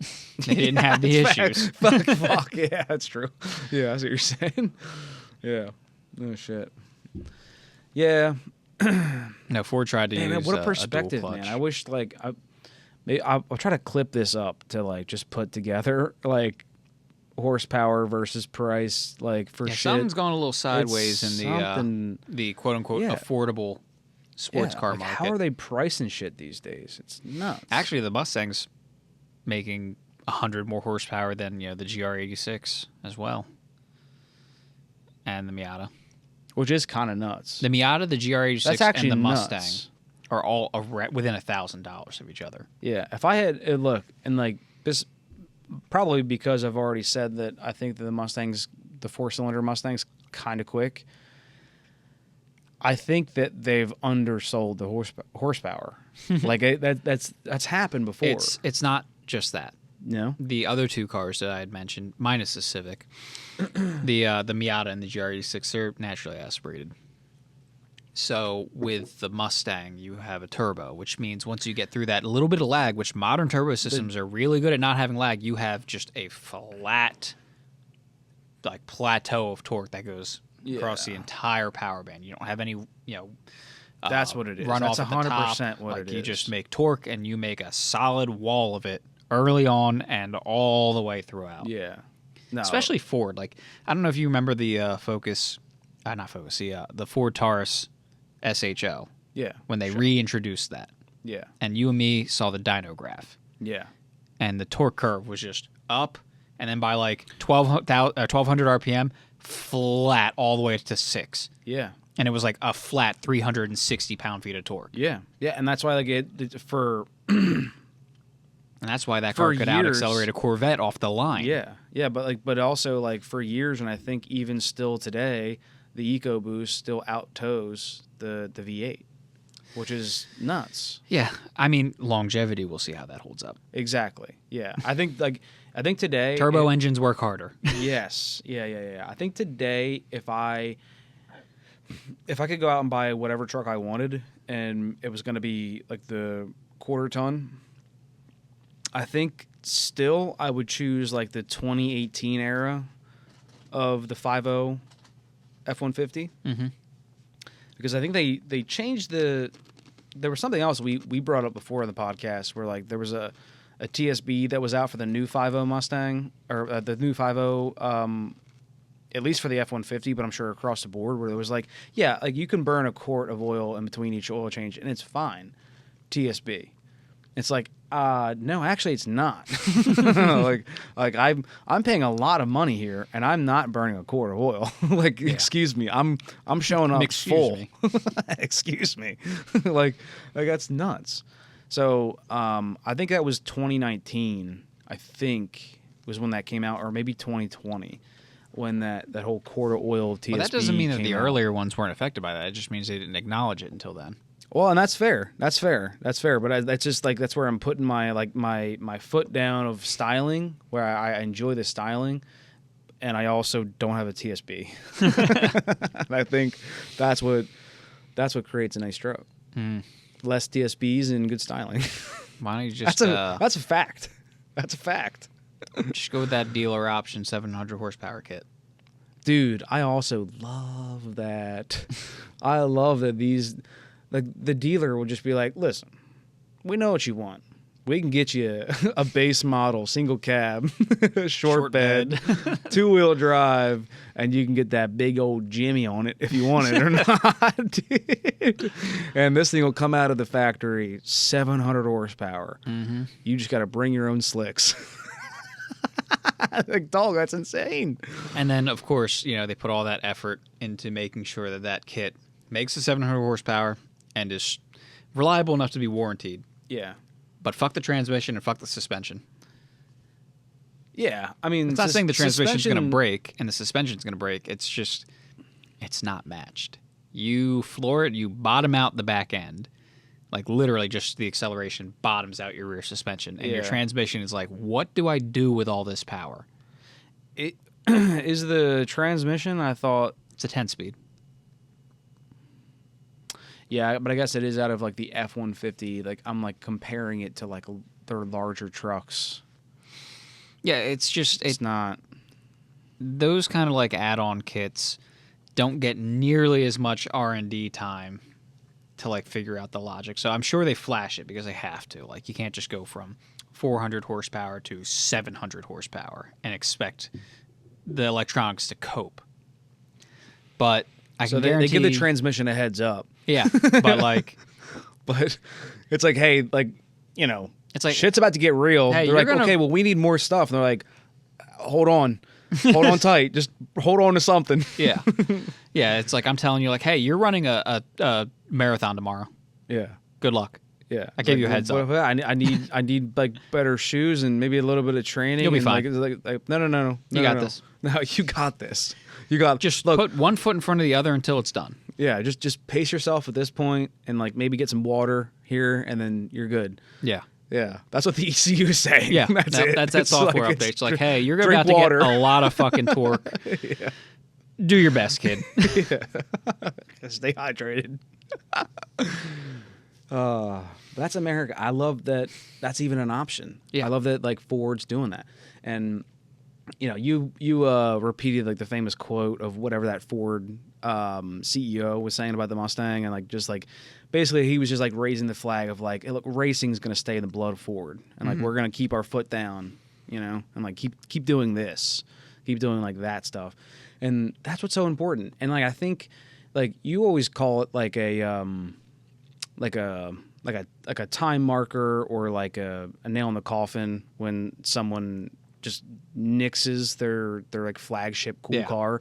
Like that's the end of it. And the fact that like Ford is like just running with the Mustang. We're gonna make the Mustang until like I think he said like we're gonna make the Mustang until we're like legally we can't. Yeah.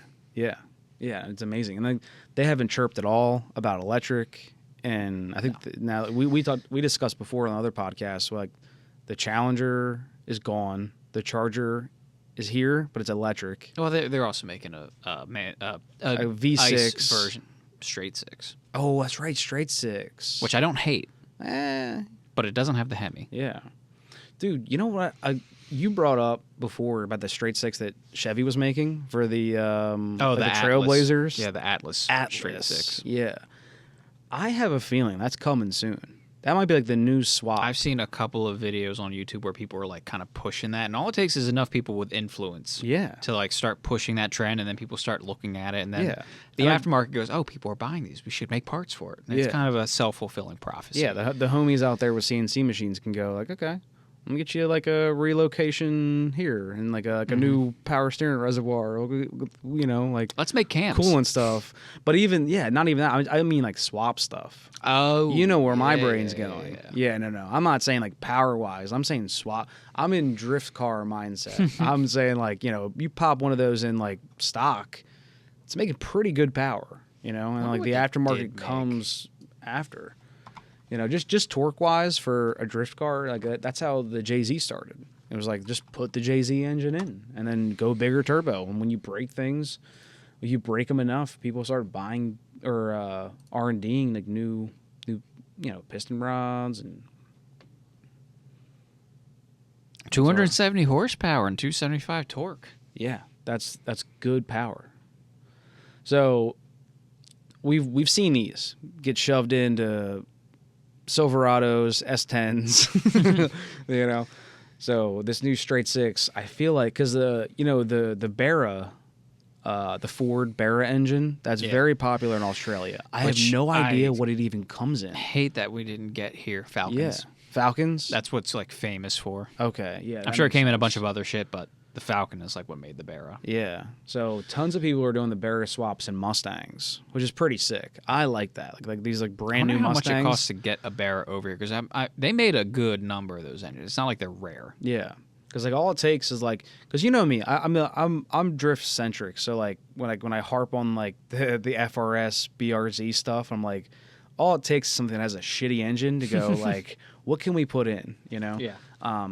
So even with like these new Mustangs, if you're taking out the 5.0, that's a little nuts. But you know, if you get like a 4-cylinder that got wrapped around a fucking, you know, like the back end got all smashed up, something, you know, R-title type of stuff. It's like, dude, straighten it up, you know, on your own dime, and BRE engine, that's cool. BRE, Atlas.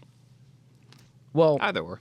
Well, I mean, I'm using the BRE as an example because people are doing in these Fords, but like, I think that this Atlas engine could end up in 240s and FRSs and. Depends on like how physically big they are, though. I think they're kind of a tall engine. Oh, true. Yeah, I don't know. I'm gonna start looking into it because the Jay-Z engines are starting to hit the point of where like they're feeling the like SR20 pressure, right? So like SR20s, if you want to do an SR20 swap, it's probably close to the same as doing a Jay-Z swap, and you're getting so much more power with, and probably, good argument, reliability with a Jay-Z. You know, a Jay-Z is going to go like far more power. You know, if you stop seeing SRs and FD, it's like everyone's on Jay-Zs and V8s. So, if the Jay-Zs hit a point where like the price outweighs the power, and you have this like silly option, which I'm not saying that these, you know, Atlas V's, their inline sixes are ever going to hit, you know, a point even soon where they're going to end up in FD, but this is like a good alternative to doing even the BRE engine, especially because of the BRE engine, because Australia loves them so much. That could be like the BRE engine being like the actual swap, but I feel like they've already hit like such a tax, and like they're expensive. So yeah, so here's $2,300. $2,300. How much is a 2J though? If I had to guess, if you wanted to buy, like, that one has a turbo on it. I don't know all the details, so like we're looking at this. This is imported. This is a full long block. I mean, obviously, you need your accessories on it, but $2,300. If I had to guess, if you wanted to buy a 2J VVTi, probably $8,000. So this is a bargain. Yeah, I would say it's a bargain. So, like, I feel like the BRE, with all the support that it's got from our Australian friends and possibly even our Kiwis as well, I think that's probably closer to getting the aftermarket support where like we start seeing a lot more of these than a 4200. Yeah, but the 4200 could be a fun swap if you're looking on the cheap GM's end. Really good at like coming up with these engines that on paper should be great, and they're either garbage because of reliability issues, or they just drop the engine. Yeah, like they kudos to GM for sticking with the LS. Yeah. And, you know, the small block Chevy for as long as they did to allow it to build up this wide, vast aftermarket of both bog standard replacement parts and aftermarket go fast parts. Yeah. But, you know, the Atlas. And it followed suit right into the 6.2. Mm-hmm. The 6.2, like it's almost as if they've been making the 6.2 for just as long. Yeah.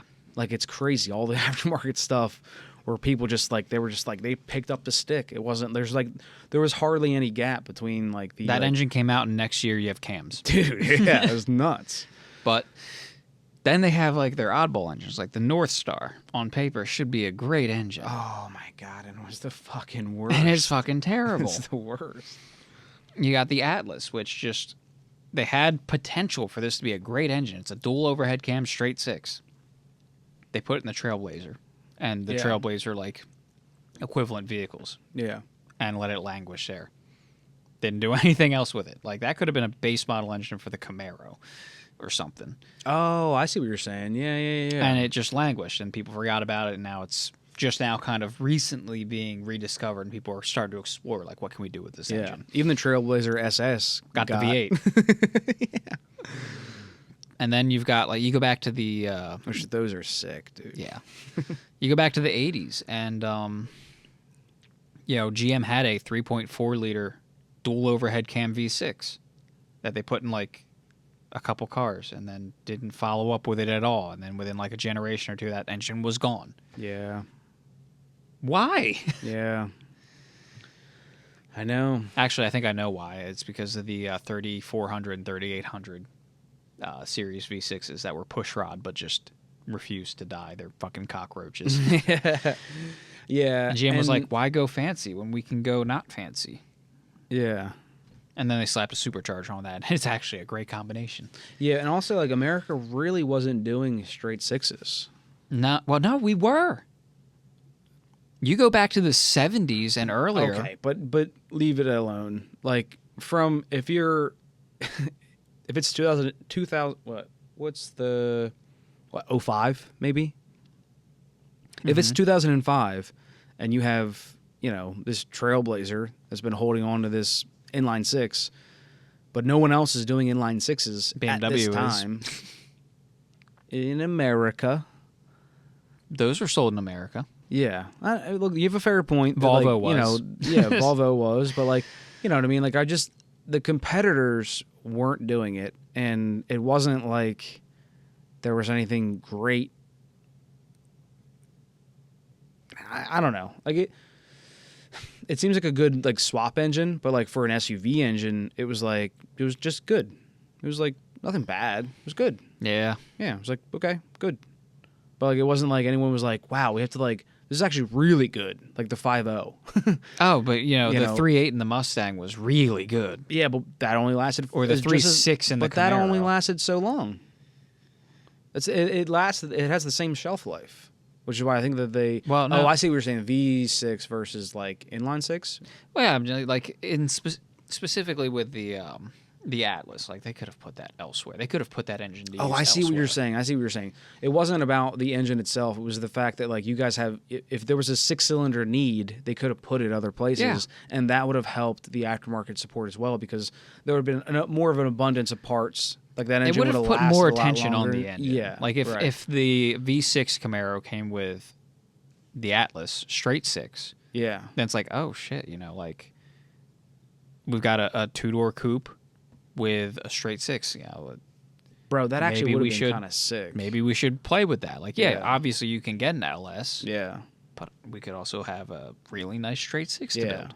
Because all it would take was, like, someone just being like, hey, the Toyota Supra, Chevy Camaro. Yeah.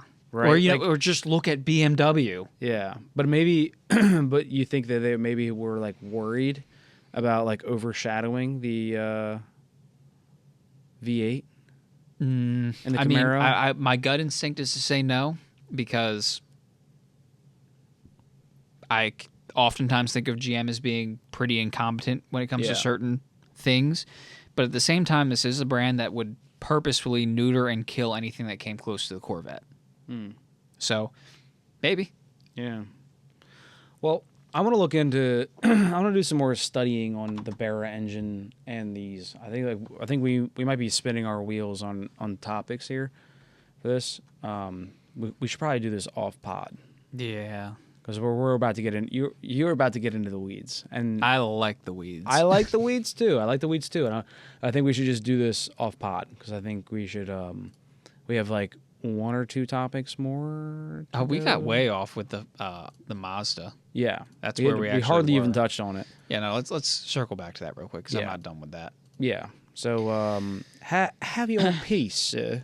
Because what I know of it, it's going to be a hybrid, which is like, duh.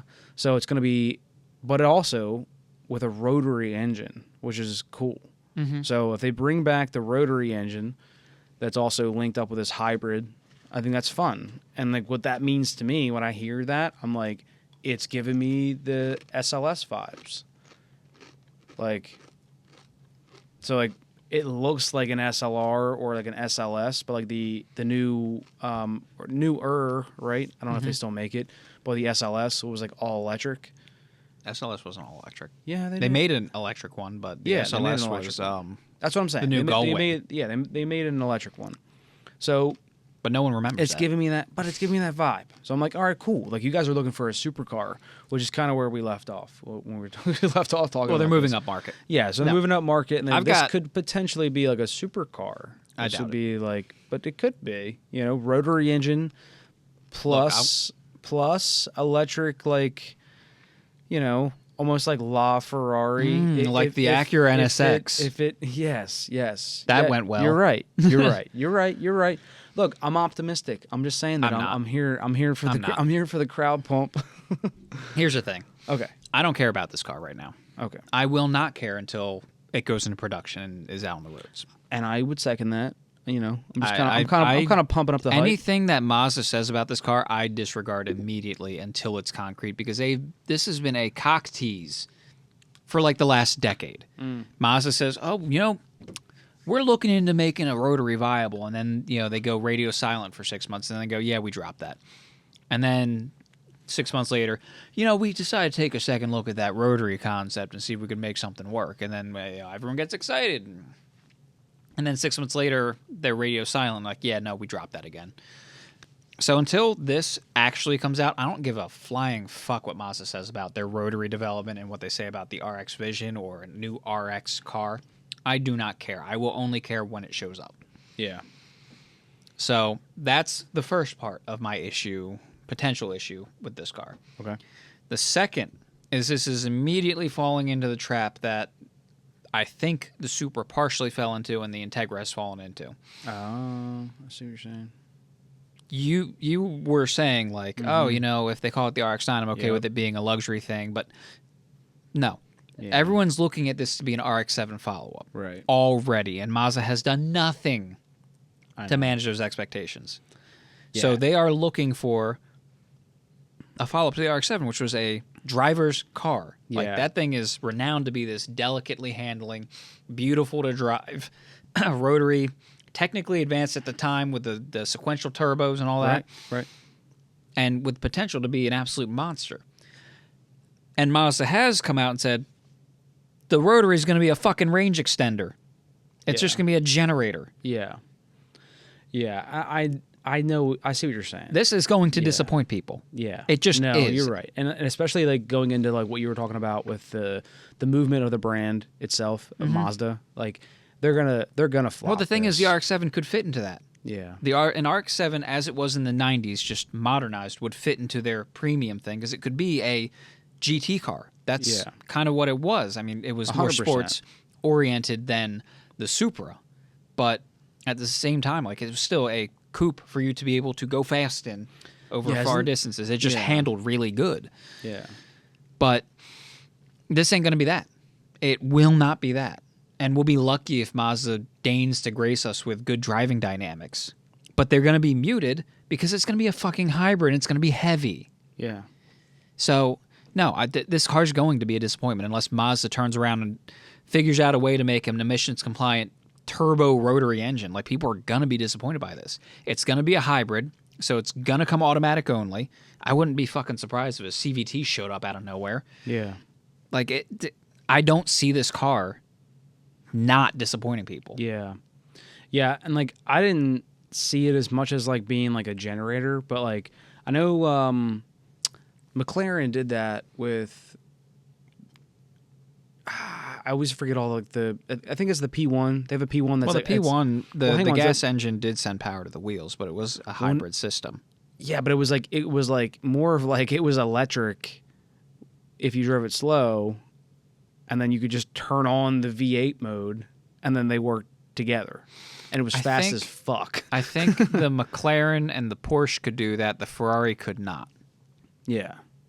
Yeah. But yeah, no, that's how most hybrids tend to work. Yeah, but it was kind of like a unique thing where like you could just like if you were just driving through town, you could drive through town. That's like standard all electric. That's standard fare for hybrids nowadays. I know, but for a supercar, it was Yeah, insane. I mean it's new and it's exciting, and they Yeah. did the right thing where the electric torque fills in the gaps for the turbo V8 with down low Right. torque and all Yeah, that. And yeah, you yeah. can make that work, but Mazda's not going to do that. no, it's not even that. Like from a me perspective, especially, it still dilutes the driving experience. Yeah, it would just be cool. I have a fantasy. I know this is like so far out of the realm of what Mazda would do, but if it was like a 4-rotor turbo that had a hybrid engine that would like that would four-rotor work, non-turbo, but that would work. be enough. But it would be working in like a competitor and like the sense of power the way that the P1 was.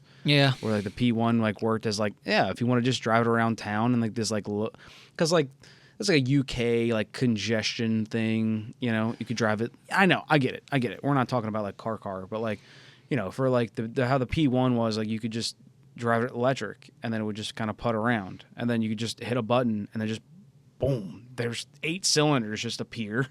And now this electric engine, like you said, just fills in yeah. I mean, the problem is though, everyone and it's the same thing that killed the CRZ. yeah. Everyone's looking at it as a CRX competitor, but it was a hybrid and it wasn't that sporty, and it also didn't handle all that great because the hybrid system weighed it down. Yeah. And it turned out to not even be that fuel efficient.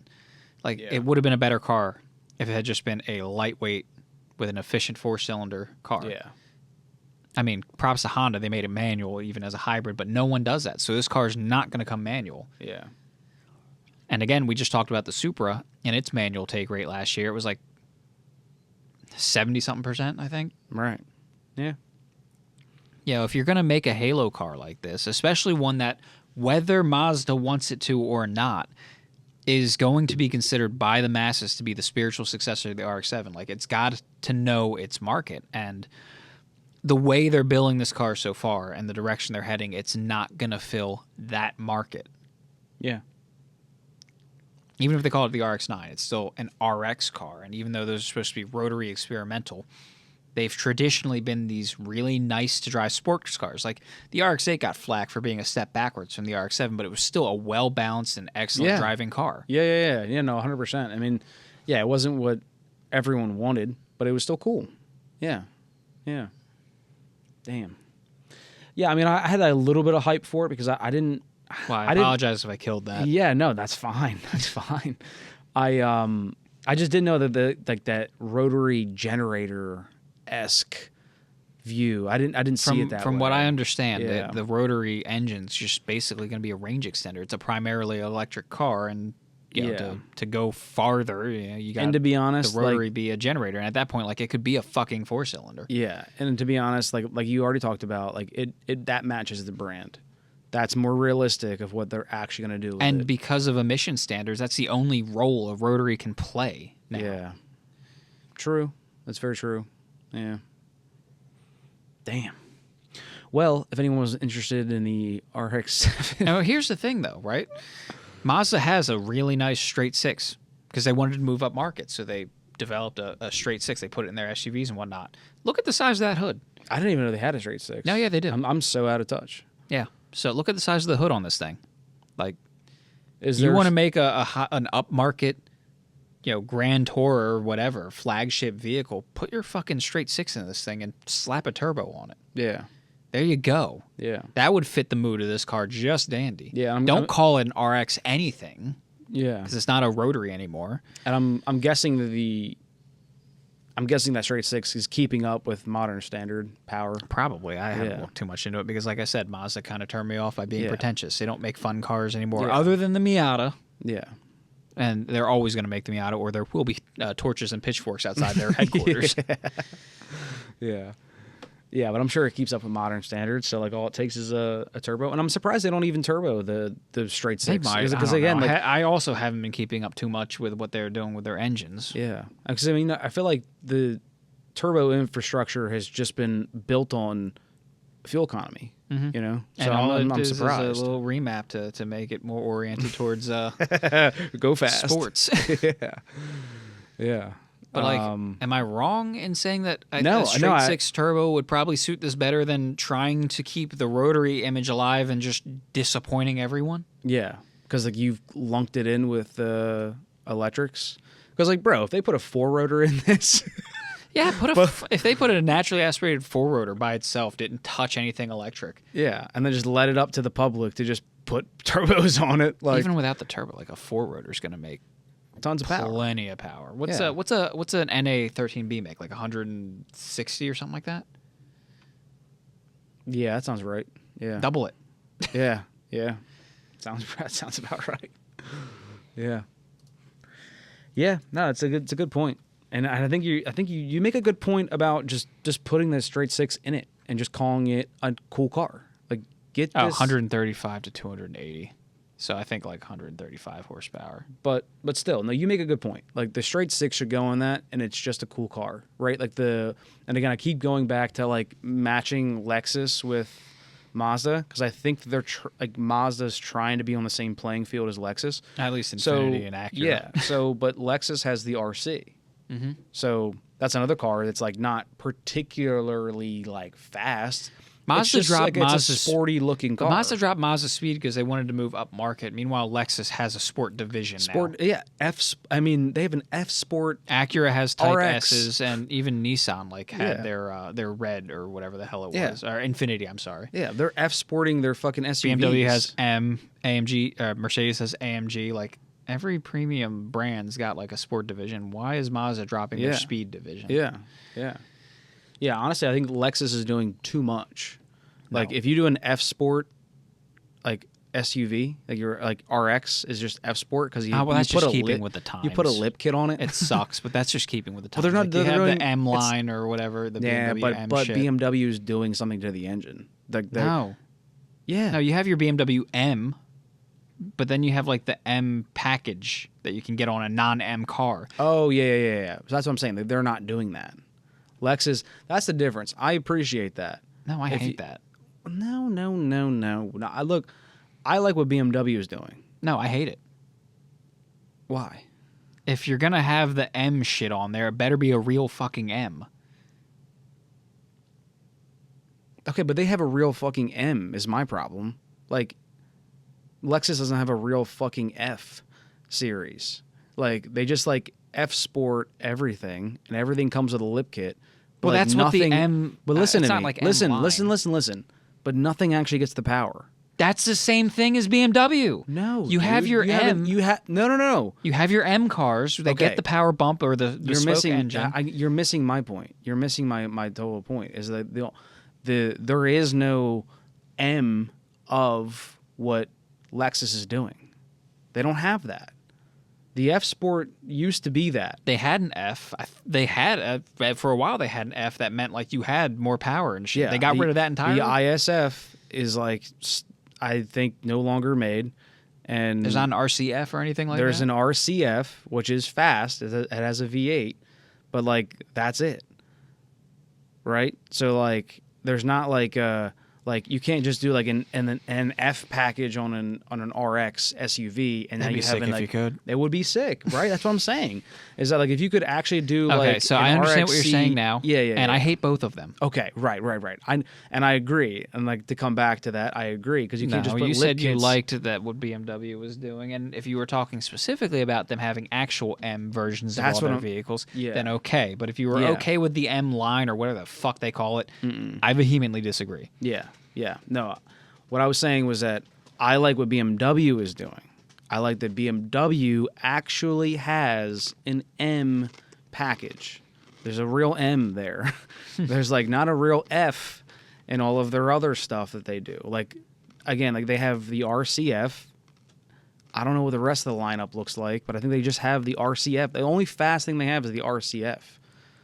And like, but everything else is all F Sport, and on the RCF it'll say F Sport. Everything's F Sport, but it's like only that one thing is actually fast. But like at least BMW's putting out fast shit.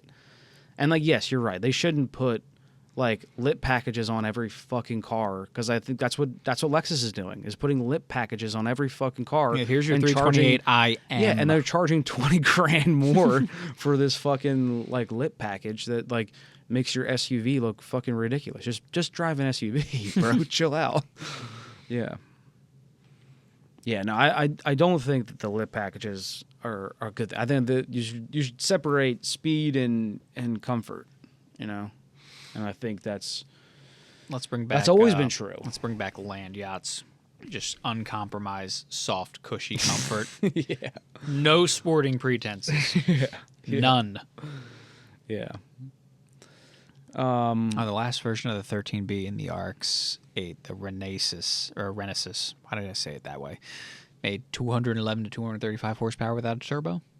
So a 4-rotor, non-turbo, would make like, that's like 470 horsepower. Damn. That's pretty good. I think that'd be pretty decent. I'll take that. Yeah, but even the straight would be good. Yeah, Mazda has a straight 6. Throw it in there. Drop all pretenses of this being an RX car, because you can't do it justice anymore. Yeah, straight 6 in this. That's good. That's my hot take. Yeah, and again, like just like how the RCF, like even the RCF makes like 400 horsepower, maybe. Mm-hmm. It's like, okay, like who cares? So. It's cool. It's a V8. It's fast, but like it's not like, you know, it's not like a crazy expectation. Like they could put the some RCF power. has a unique issue where in its price bracket and in its segment, the sporty luxury, coupe, they inhabit that same space that BMW and AMG do, and for the same price, you get more power and better handling. Maybe not better reliability. Yeah. But yeah. So the Lexus, I don't want to say they dropped the ball with the RCF, but they did not deliver enough in a very competitive segment. Yeah. Looks great, though. Yeah. And this concept looks good. But again, until they actually put anything into production, I'm not going to care. Yeah. And odds are I'm just going to be disappointed. Yep. Yeah, it's par for the course for Mazda. So, was that? I think that did it. Did we do a podcast? I think we covered all the topics that we had brought up initially. Yeah. Well, I think for better or worse, at least a pee break is coming. Yeah, we can. I got to pee. I mean, we didn't talk about the self-driving car, but yeah. But yeah, it was kind of silly, anyways. Yeah. Well, cool, man. I think we hit the topics we wanted to hit. So I'm feeling pretty good. Let's do a pee break and we'll convene, see if there's anything else we want to bring up. Yeah, let's we'll go. Yeah, we'll call this a pee break. Back from the pee break, and while we were off on the pee break, we were just kind of checking out some more stuff on the Mazda website on the RX-7. The first thing I want to say is if Mazda does manage to put a rotary in here and a manual transmission, yeah, because that was the other big thing. It was like they were calling this a hybrid with a rotary engine and portraying like a six-speed manual gearbox. Previous press releases were stressing more about the the drivetrain and how it was going to be like a rotary engine, but also a hybrid and all that other crap. And Mazda does have a rotary out right now. I don't know if it's here in the U.S. It's out in Europe. It's the MX-30. I think, and it's exactly what I was bitching about earlier, about it being a rotary generator that acts as a range extender to an otherwise electric vehicle. And if that makes its way into this car, then it's going to be shit. Then, I was right. It's going to be shit. I mean, I think the manual take rate of the Super kind of proves that, like, people still want a manual transmission in a driver's car. Yeah. So, but if Mazda manages to put a rotary in here where that's the primary source of power to the wheels, a gasoline engine and a manual transmission, then I take back every bad thing I said. Yeah. Yeah. And I will be hype as hell for this car. Fuck yeah. I've been abused by the car industry. Yeah. And my expectations are religiously unmet. Yeah. Minus like a few shining examples, which is why I'm still holding on that little bit of hope. And reading through Mazda's current press release, one on their website right now, the designer who is the brain behind this whole concept is talking about, keeping that connection between driver and machine and all that. And they did put a manual transmission. It looks like they put a manual shift lever, at least in the concept. And they do say, right there, they do say that the rotary drive unit will be the primary power source. So it might still be a hybrid. It might still be a little fat, a little heavy. Yeah. And while BMW can somehow pull off the magic to make their M5 that weighs as much as a full-size pickup truck handle decently, I don't know if Mazda can. Yeah. They haven't had to fight that particular battle. No. BMW has made SUVs handle better than any right they had, than they have any right Than to. they have any business doing. Yeah. So yeah. that remains to be seen. Yeah. But again, if they do manage to pull it off, then I'll take back everything I said. I have no problem admitting I'm wrong. Mm-hmm. That's just the way the wind's been blowing lately. I've been disappointed, and that's kind of the trend. Yeah, no, I agree. I mean, most of the times these things flop. And, I'm not holding my breath on this thing, but, I mean, when I heard that it had a 6-speed and a rotary engine with a hybrid, I was hoping that it was going to be like the hybrid was helping the rotary engine. Yeah, and, I mean, that can do great things for numbers, and it's a great showcase of technology. That's why we had, a couple, well, actually, it's been a good few years back now, the hypercar holy trinity, the LaFerrari, the Porsche 918 Spyder, and the McLaren P1, and they're all hybrids. Yep. And no one gives them shit for that. Mm-mm. But at the same time, and again, I might be in the minority, but I feel like a lot of people in the enthusiast circle value that purity that comes with just a good gasoline engine. Yeah. And I think I've talked about it on the podcast before, but I like my power sources completely divorced from each other. I would rather have an all-electric car or an all-gas car. Yeah. I just, when it comes to hybrids, I know that an electric motor can fill in gaps and all that, but I don't know. I don't like it. Yeah. I just get the distinct feeling that there's some... It adds almost a filter, just the purity of driving these cars. Yeah. Yeah, I can see that.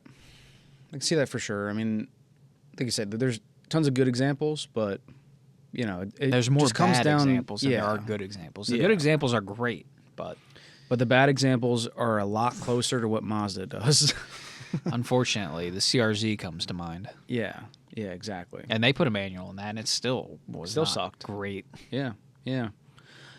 So, I mean, I personally think I have high hopes for this. I think that the Mazda RX-7 will be good. YouTube's got a bunch of way better renditions, which I'm. It's like fan renditions. Yeah, the AI generated or someone who actually knows how to work. Software, 3D modeling software puts together a rendition of what they think it's going to look like. Exactly. I like those a lot more than what I'm seeing from Mazda's website. It's not that bad looking. Yeah, no, but that's what I'm saying. But I'm still happy with it. I like it. So I don't know, but I would agree. I think that there's for me, it's a lot of cynicism, but deep in the maelstrom of my emotions is a small candle of hope, and it's struggling, but it's still there. Yeah. No, I agree. Well, I got nothing left on this thing. I was No, I think I've said my piece. Yeah, said your piece. I got nothing left.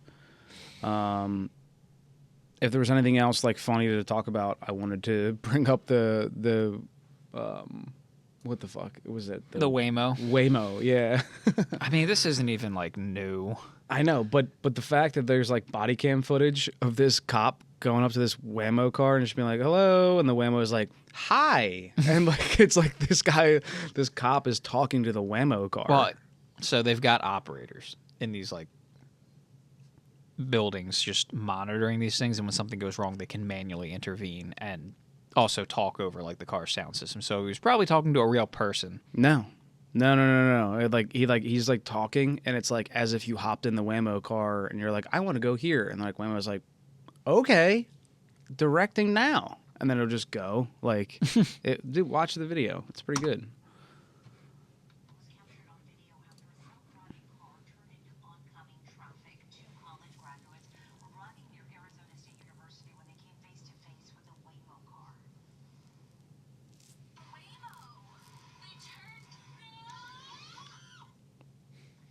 Hopefully, it gets to the body cam footage. I'm hoping. Not in this video, apparently. So I looked up, just hit. I guess it just hit back because I looked up body cam footage. I think. No, I know what you're talking about. Yeah. I think it's right here. Yeah.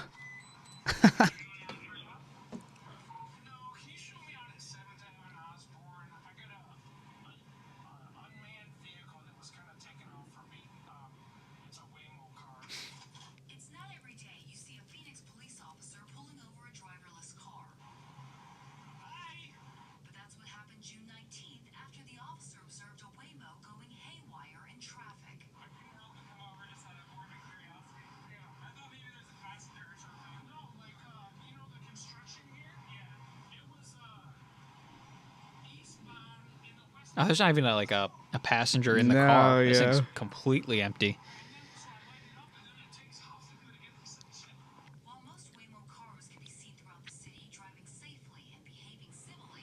Damn. So it's not like the whole body cam footage, but.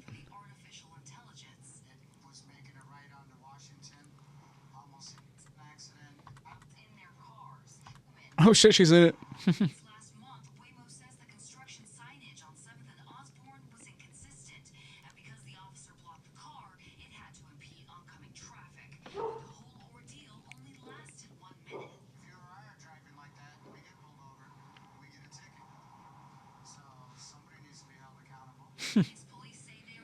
I mean, it's got a point. Yeah. I think Waymo gets a ticket. Waymo gets a ticket.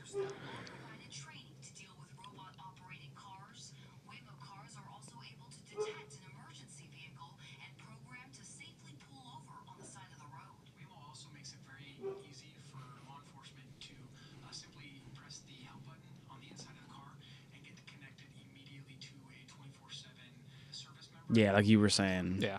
But I was pretty sure, like from like the body cam footage, they like, and they're not like this is not the raw footage. Yeah, it's, no, it's this fine. is This is like someone news article. Yeah, Or news video. yeah. But in it was like hello, and there was like the Waymo voice came up. I'm sure like he eventually like got to talk to actually Yeah, you a gotta person. press the help button. Yeah, hit the help button. Yeah, but. Yeah, so just funny, man. This is just like a weird part of history where like We're in a this- transitional period. Yeah, The laws haven't to quite say caught the up, least. and the technology isn't quite where it needs to be. So, yeah, it's going to be a weird time for like legislation, law enforcement, and like, you know, who does get held accountable when something goes wrong? Yeah. You know, did they just ticket Waymo as a corporation? Like, Can you imagine robbing a bank in a Waymo? in a Waymo, dude, and just like hopping into your getaway car and it's a Waymo? No, I can't wait till all the cars are self-driving and they all have like sensors and they're all networked together, because how I think it's going to play out is U.S. loves its grandfather clauses. So just because everyone's new car is self-driving and networked together, they're not going to be able to outlaw old cars. No. And because my car won't be networked and won't be talking to it, they're just going to give it a wide berth. See, So I could fly up on someone and the collision avoidance is going to open a gap here and let them go right over, and I'm just going to go right past them. yeah. And I'm just going to... And now that is the glass half full. The glass half empty is what I think is closer to the truth, is that what's going to end up happening is that there's going to be such a high either like commission or like emissions tax or just an overall like price of gasoline that's going to make it literally ridiculous for you When to gasoline drive a cars gasoline are the car. minority and a significant minority, and it gets reduced to a hobby grade thing, yeah, fuel is going to be the problem, and it's going to be you're expensive. right. And like where that's realistically 100 years, that's going to be accurate. Yeah, We'll be gone. I'll probably be dead. Yeah. I mean, with And buried in your my high vehicle. level of income and today's modern science, I don't see any reason why you can't live to 145, maybe 200. Talladega Nights. Yeah. So yeah, I mean, it's something actually Joel and I talked about. You know, Living till 145, 200. yeah. Well, he definitely will. But no, just about like what the government will end up doing to gasoline and to gasoline cars. It'll just get like. Well, they tried to do that it'll with just get cigarettes, and squished. people still smoke. Yeah, that's true.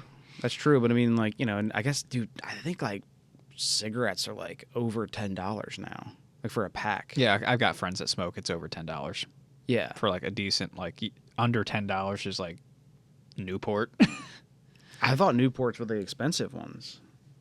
No, Newports are dirt cheap, I think. I thought Newports and Marlboro were like the two. And like No, Camel, Marlboro, I think, is Camel expensive. fell behind. Yeah. I don't know. I don't buy cigarettes, so. Yeah. No, I got you. Well, either way, yeah, but you're right. But I mean, it's become super expensive, and people still do it. Yep. And that'll be us. Like, It'll be me. But people still drive gasoline cars. It's like $20 a gallon. Dude, $20 a gallon's gonna be nuts. Yeah. I think we gotta, and like, there's also a little piece of me that's always like, what's the word for like always think like it's all coming to an end? What's the like when people are like Pessimistic? Pessimistic, yeah, Cynical? yeah, cynical. So, well, cynical seems a little too much, but I have that where like I feel like I'm like, man, I should be driving my car, I should be racing, I should be Smoke 'em if you got 'em, let's go. Yeah, dude, it's literally that's it. It's like today, if you're listening to this and you made it this far into the podcast, smoke them if you got them. That's what's happening right now. Like I drove my Buick here. If you have a cool car, if you have a few shekels. I drove my Buick here last week, and there was still salt on the ground. I don't give a fuck. Yeah. But like if you can, I mean, I feel like motorsports is not dying; it's growing. It's but like, just expensive. but the government regulation around it, I think it's starting to shrink. Well, now Tracks are closing. With the current administration, we might see some actual change. They're not going to spend the money to enforce that kind of stuff. Dude, fuck that. It's that shit fluctuates. In it 4 does. years, it's so we've over. got a So- 4-year extension. Yeah, so fine.